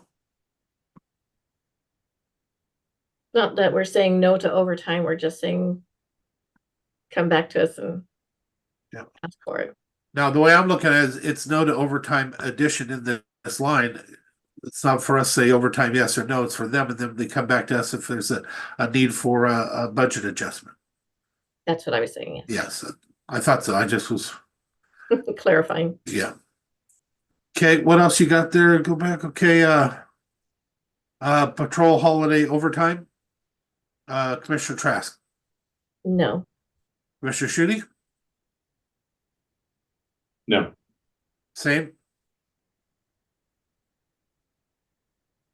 Do we want to just say no to all the, I mean, Well, let's go down and do it that way. So what do you have? so We don't. You can't say no to the vehicles until we know what the decision is on the people. So that one has to be held off until the end. yeah, so the next two are just overtime for, I believe that was for evidence. Yeah. I think currently we're into the belief that it's a no. Any correction on that, commissioners, or just go ahead and put them no? Yeah, if they're for any new positions, I think we hold off on decision. But the other overtime stuff is still Overtime. a no. Okay. Do you agree, Commissioner Schutte? Yes. Okay, so those are no's. Okay, and then we have more of the vehicles, the capital upfits, and then more holiday overtime. So the holiday overtime is still a no. Is that correct, commissioners? It's overtime. Okay. Okay, so that is all for the sheriff's office. Office of Public Defense, we have a total of $670,768. And this is all due to the new case law, I get, or I don't know how to word that. Now, is this based on the new case law, or is this based on the conditions that we've already changed? Well, you and I talked earlier. Yeah, this was based on the new, what the courts are trying to implement.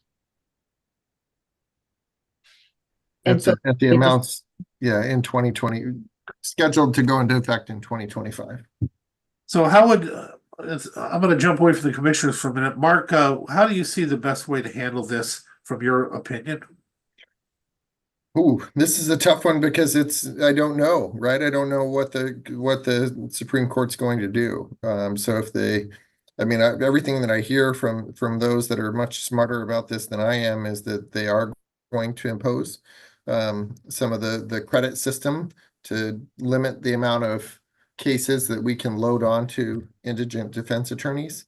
And part of this was to actually have the money to enter into contracts before available contracts get swept up by other entities.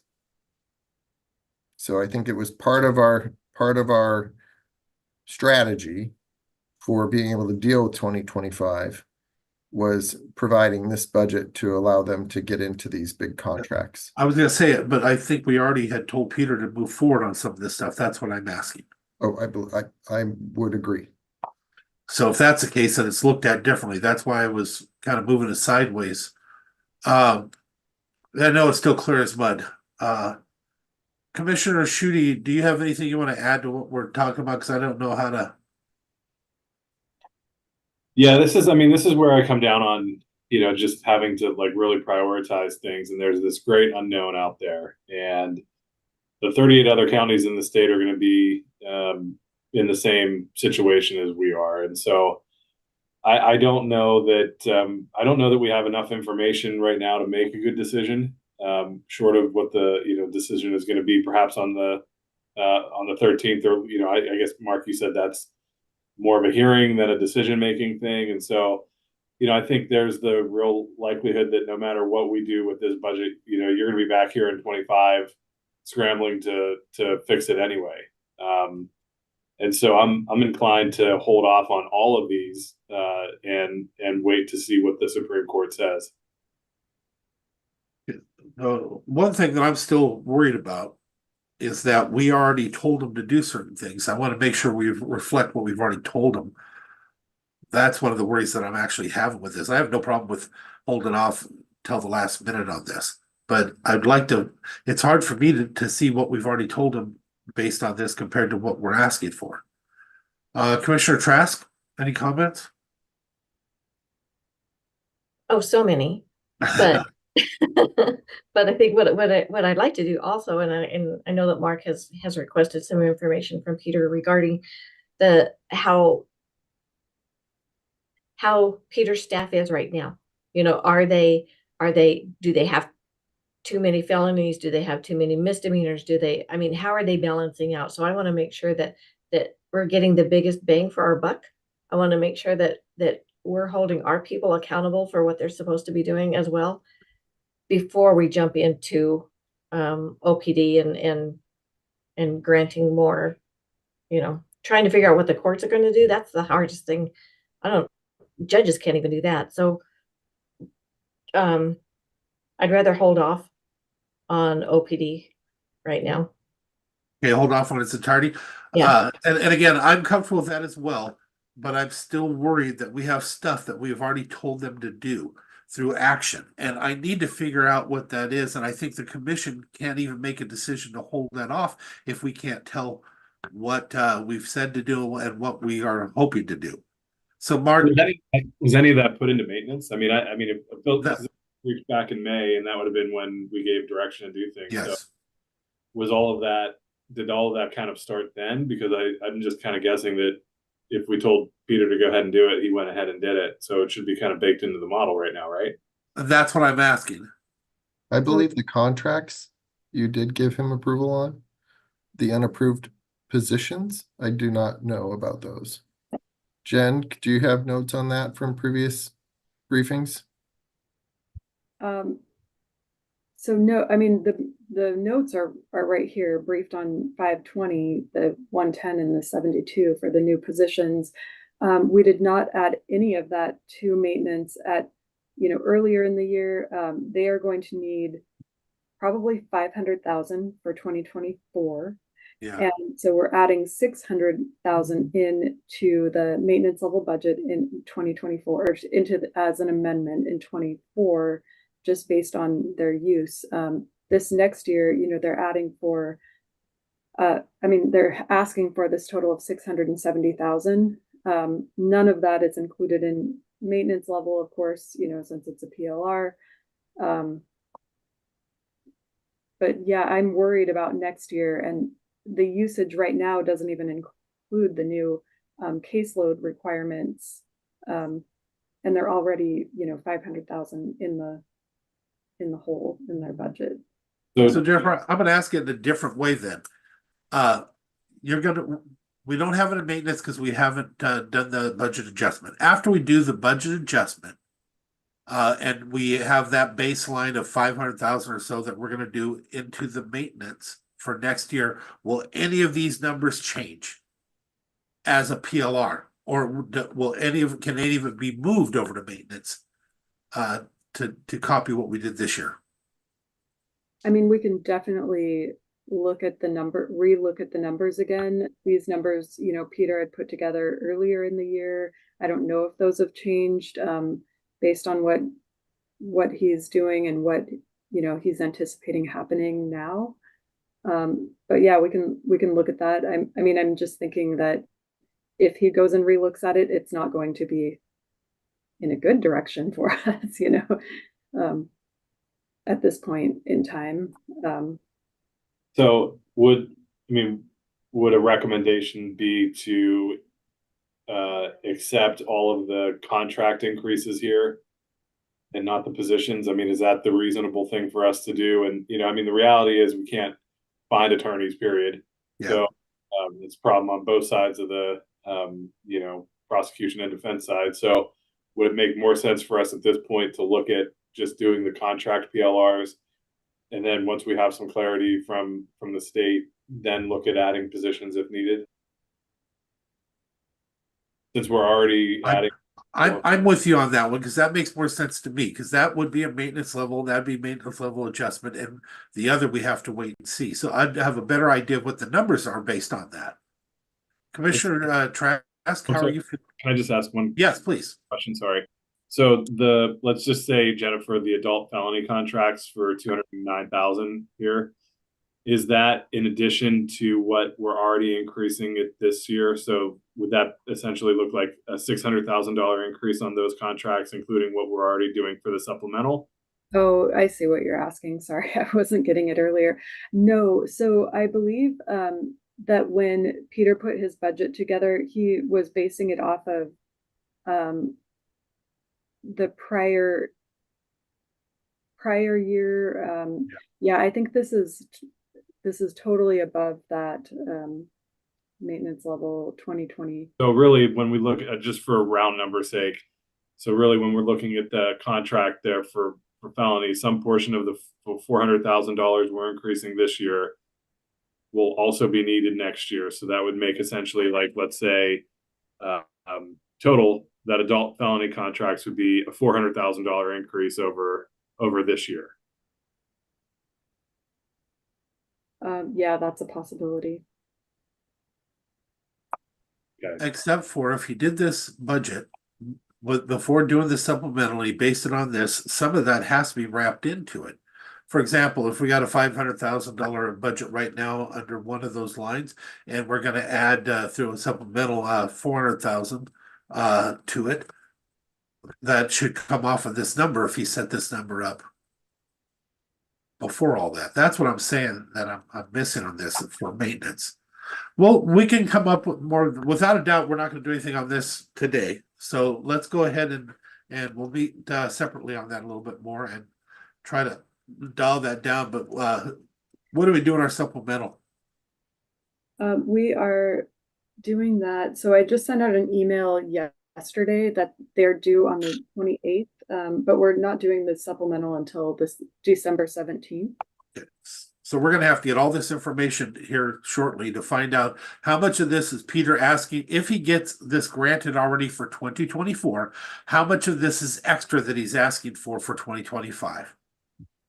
That's because this way we get the baseline, we get the maintenance. Maintenance will be whatever we decide to do. And we're going to already decide to do it. We told him to do it. So we got to find out what that number is and then separate out what he's asking for in addition to that for the next year.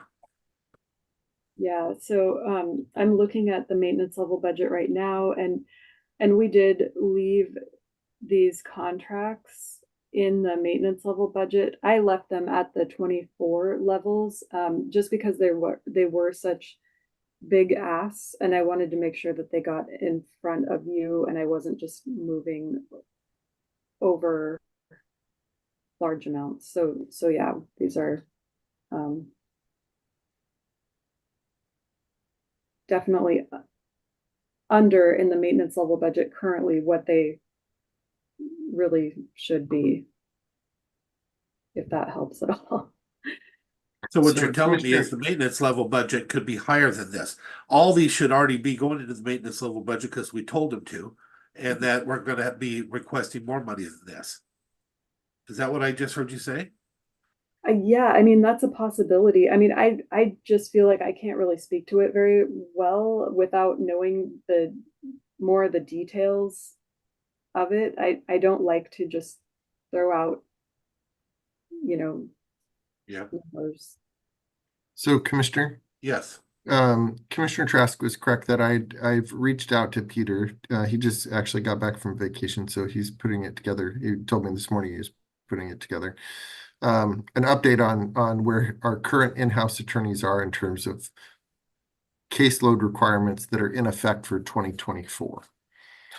I believe that we have given him approval to move forward and do some of these additional contracts, but we have not officially put it in his 2024 budget yet. Yes. So what Jen has done here is highlighted, because obviously our Office of Public Defense has some considerable cost increases coming in 2025. And so she's highlighted those for what it looks like on an annual basis if we were to do all these. The contracts, I will check with him to see if they're already in place for 2025. But as far as the new positions, I do not believe that we've actually gone out and hired new attorneys yet. So that's something that we can definitely take a look at. But I do believe that the amounts that you're seeing here are also going to be reflected. These same numbers, a portion of them for a partial year, will be reflected in the budget adjustment for 2024 that Jen is doing in December. And that's exactly what I'm saying, and that makes it already maintenance. Because we already told them to. So it's not something we're discussing for next year. This is what's already in maintenance for this year. And that's where it's getting confusing. Yeah, Well, I gotta verify all of them. Well, we can take out what's not, and that's what we should be having the conversation on. The other's already been agreed to. We already told them to do it, so we need to separate out what is a wish list for next year compared to what we've already told them to do, not just on what we've already put into the budget. I know that sounds hard, but that's 3 points. We already told them to do it. That automatically made it part of the budget, even though we haven't adjusted our budget yet. So if we could do that for the next conversation, then we'll at least know how much of it goes directly into maintenance. And it's not something we should be talking about anyway. We already said to do it, so therefore we have to do it. That's maintenance. Yeah, I mean, he's asking for, in his budget currently, $488,404 in contract increases to 2025 over 2024. And we are looking to add 600,000 into their contracts for 2024. I mean, assuming they're going to use maybe 500,000. So yeah, I think they're pretty much at the same levels in 24 for 25 right now with these asks. If that makes sense. Yeah. So commissioners, are we comfortable holding off to the next conversation on this, finding out what has already been expended and separating out what is already maintenance and already been told him to do and put that into the budget as maintenance, and then any requests separated out? Commissioner Schutte? I'm comfortable with that. Commissioner Trask? Yep. Okay, that's what we'll do. Okay, so these contract, the full 488,404 move over into maintenance? Is that what you're? If we've already done it, already told them to do it, then yes, it has to be because we already told them. Okay. But if not, we discuss it further. That's right. And if the Supreme Court comes out with a different decision, and I think we can adjust in 25, right? I mean, outside of the contracts that we already have in place, which we always use outside contract attorneys to handle all the conflicts that we have. So yeah, I think that we can definitely look at some of those new positions and the additional costs associated with investigators if the Supreme Court comes back with something different than what we expect. Yes. All right, what do you got next for us? Okay, next we have Superior Court, and they're asking for some kind of small amounts for their miscellaneous court commissioner, which we discussed yesterday. Mary brought this forward, increasing from $90 to $95, and we decided to keep the 90 and just add the 2%, I believe, right? Was that for court commissioners or was that for bailiffs? The court commissioner was on there. The bailiffs are also on there. They're at $20. They would go to $20.31. The The miscellaneous court commissioners would go from $90 to $91.80 with the 2% non-union salary increase. Okay, Commissioner Trask, we'll start with you on that one. You know, I remember talking about the bailiffs. I'm just gonna look in here real quick. Or maybe I can just ask, Mary, when you briefed it, was it just the bailiffs, or what, and did that include the court commissioner? I can't remember. We briefed them at their current rates. Both of them. Yes. Okay. Thank you. Yeah, I missed that too somehow in the thing, but it's all Yeah. right. Yeah. And so I would be comfortable with the 2%. Commissioner Schutte? Yeah, me as well. All right, I will agree to so we move it on. What else we got next? Okay, so next we have the ITA court commissioner. This is approximately 16 hours per month, and this could be reimbursed through the BHASO. So, But it might be just a supplantation of the monies from what I understood in the conversation, right? So they already expended the monies. I think it was Kevin that was saying we're already spending the monies or taking in the monies was one thing, and just be shifting what we're taking in for, and that there's only a set amount. Is that what I understood, Commissioner Schutte? Yeah, so my guess is that you'd be able to, you would be able to adjust the rate that we receive for reimbursement from the BHASO for this portion of it.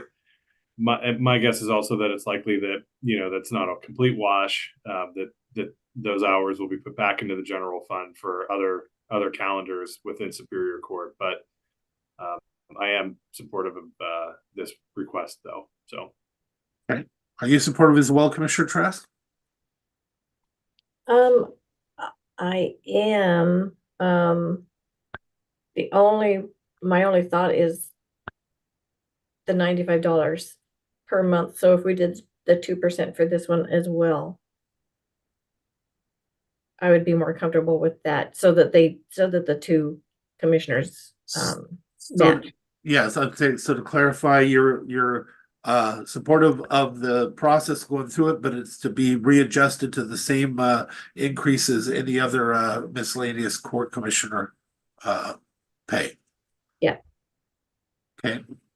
Commissioner Schutte, you agree with that as well? I do. Okay. All right, Jennifer, you got him.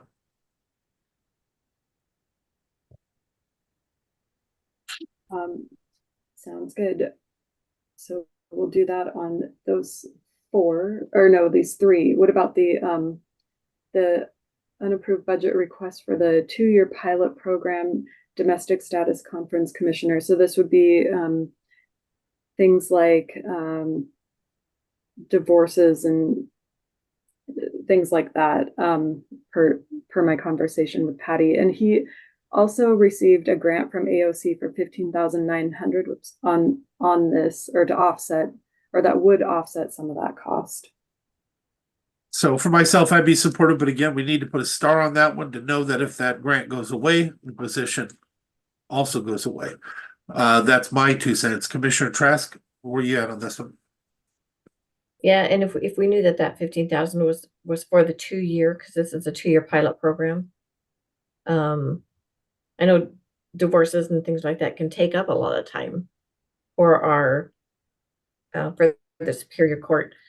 And so, yeah, if we make sure that it's starred so that we know that it is a 2-year pilot program, just to refresh our memories. Okay. Commissioner Schutte. Yeah, I am supportive of the request. Okay, what do we got next? Note of that in here.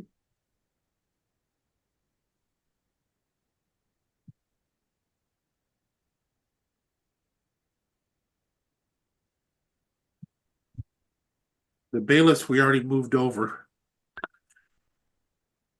Yeah, so I'll figure out the new cost on these 3 items, maybe 4. I'll look at that on the conference commissioner and see if that one needs to be readjusted as well. We have the 68,500 that we talked about, in yesterday's briefing, the LATCF funds. We could use 50,000 of that. If they need the additional 18,500 or whatever, other amount that the furniture cost ends up being, we can take that out of trial court improvement. My guess is that the 68,500 is going to be a high estimate. That's based on getting new furniture. Patty is totally open to looking at the state surplus option for furniture. So I think that would help reduce that cost a lot. Commissioner Shitty, you comfortable?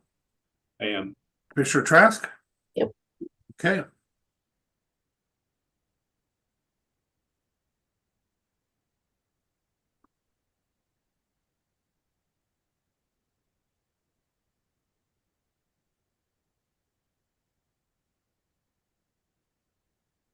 And then the last one that we have is the 100,000.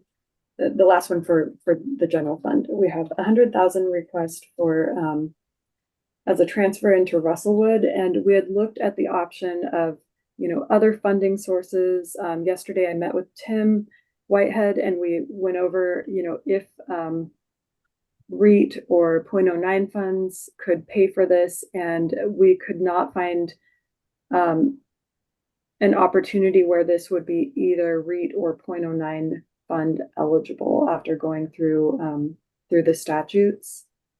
So this would have to come from the general fund. Okay. Commissioner Shooty, I see this one as it's already going to happen no matter what. I don't know that we have much of a choice. How do you feel on it? Yeah, I'm supportive. Commissioner Trask? Yeah, I think we need to do it, and I think I appreciate you clarifying the 0.09. Yeah, me as well. Yeah, I mean, we tried our best. We were trying to get creative and couldn't make it happen. So sometimes not being creative is a little safer. Yeah. Okay. All right, what else you got for us, Jennifer? And I just wanted to point out, I was asked how much of the PLRs were OT requests. So that's $308,772. So moving on to the special funds, we've got the road fund, and most of these, I have to say, for the special funds are going to be what I think is maintenance level, but I wanted to make sure they were brought forward and you had a chance to see them. Would you mind, after you say it, would you mind using the term maintenance? So we know that this is one you think is and one you think is not. Yeah, I mean, sure, I can do that. County Road, so they're asking for 2 new F550s with snow package, new paint striping machine, an F250, a couple F250s. So anyway, I mean, as long as you're supportive of new equipment, or changing out of equipment, I would think that that's a maintenance level item. Commissioner Shooty? I'm good with that. Trask? Yep. Yep. Next. Oops.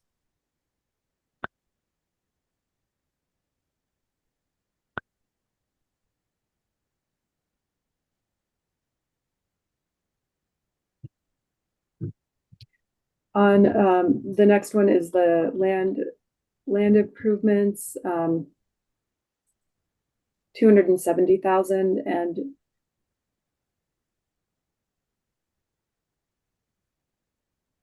This is for the planning and stuff like that, looking at new possible locations and the like. If we don't use it, we don't spend, or if we don't spend it, we don't use it. Equipment storage shed, 10K. The replace assets, what was that one? the replace assets, 210,000. Now I don't remember what that was. I don't know if Public Works is on here. Is anybody from Public Works on that they can chime in?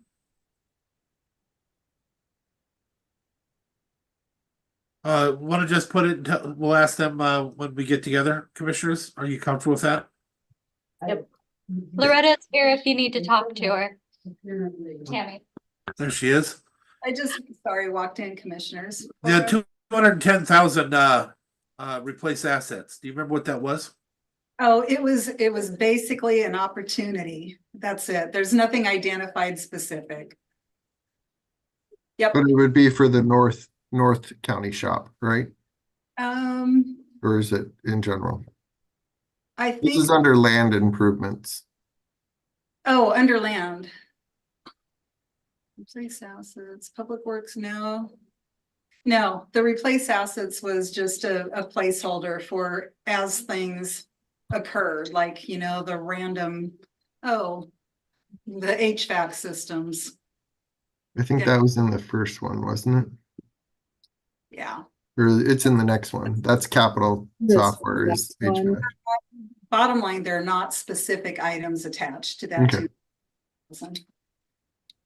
Okay, so I feel like maybe some of this could be moved around to other accounts then if we choose to move those items into maintenance. I mean, just for the sake of understanding what we did, since it's not really a land improvement for replacements. I mean, unless, you know, we're looking at, I don't know, purchasing land.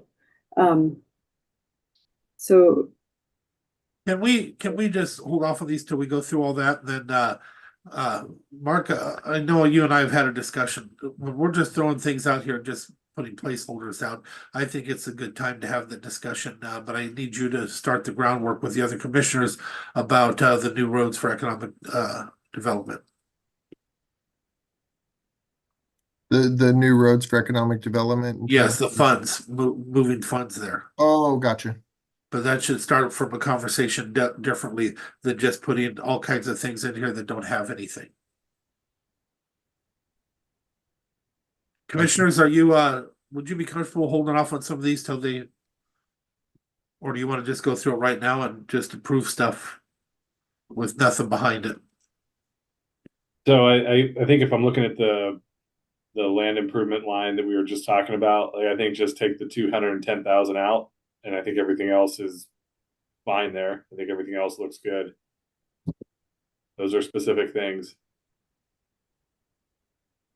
Commissioner Trask? Yeah, I'd agree with that. Okay. we'll move 60. Yeah.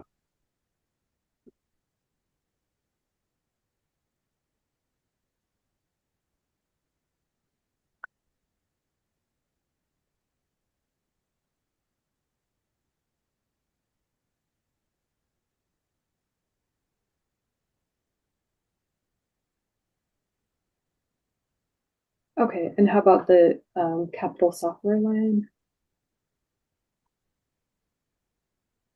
Commissioner Shooty? Yeah, all of this seemed fine to me. Commissioner Trask? Yep.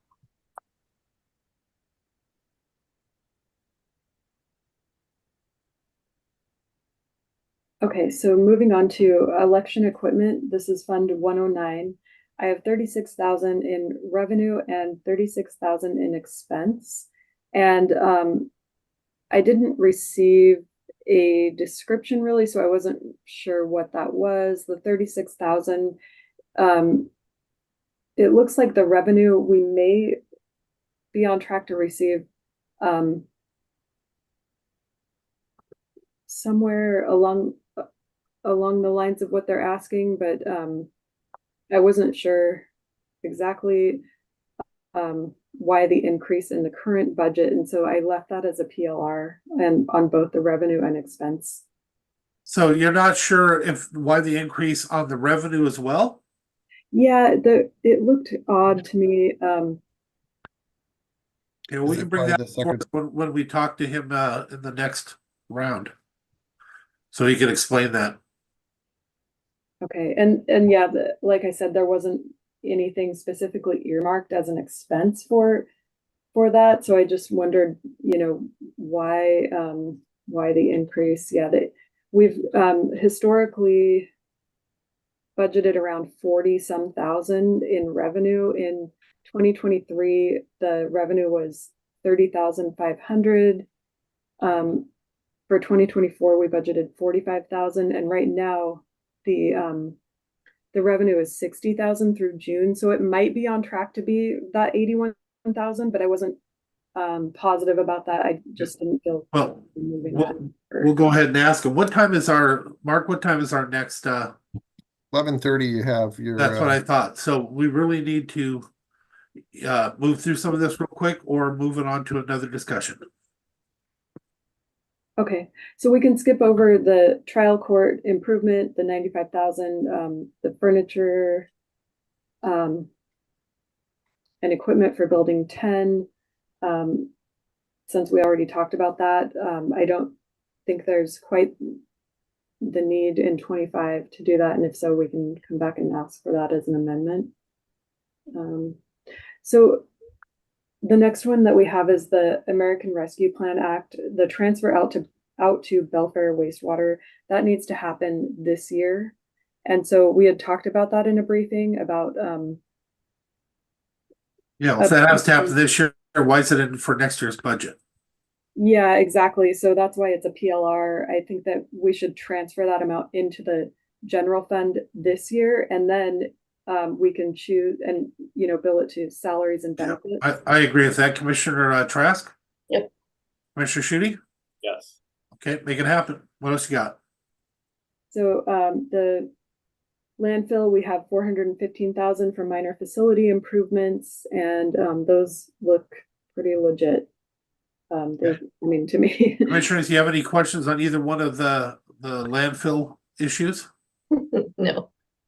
Okay, I saw a head shaking from Kevin, so go ahead and put a yes on both of those.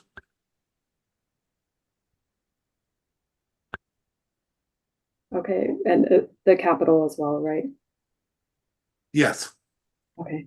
For North Bay, we've got 520,000. This is an update for the facility plan, Victor Creek main replacement, replace DO and TSS probes, replace control screens and upgrade programming. So all of that, anything under the capital, I'll just keep as a PLR. They also have the miscellaneous revenue, 192,000. So we have the revenue in this time, because remember that was one of the issues. That wasn't showing. Yeah, and I'm comfortable with both commissioners. Same. Yep. Commissioner Trask, yep. Okay.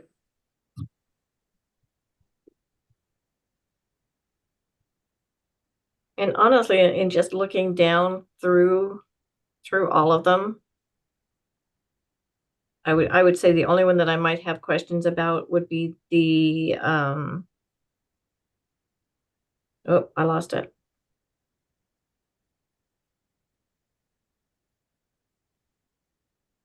Honestly, on none of them. I think the rest of them look necessary in my humble opinion. I don't know about everybody else. Commissioner Schutte, do you want to continue the way we're doing it, or are you comfortable just moving forward with the recommendation of Commissioner Trask? Yeah, I mean, I think as long as Jen feels like everything is, maintenance there, I certainly think everything is. I haven't seen anything yet that isn't. So, Jen, do you feel it's all maintenance, or is there anything you want to bring forward? So I feel like all of the rest of this is maintenance, and I would be comfortable moving it over, especially, of course, the revenue and the corresponding expenditures, except for the, of course, the transfer in of ARPA. That's just the other side of that ARPA expense transfer. So yeah, I'll move all of that over into maintenance then. Okay. Is there anything further you need to bring to us today? Nope, that was all. Okay, Mark Neary, is there anything further you want to bring to us today? Nope. Good job, Jen. Okay, commissioners, I'll entertain a motion that we can go join the other room. So moved. second. Moved and seconded, hearing no objection, we are adjourned. See you in the other room. Bye. Bye.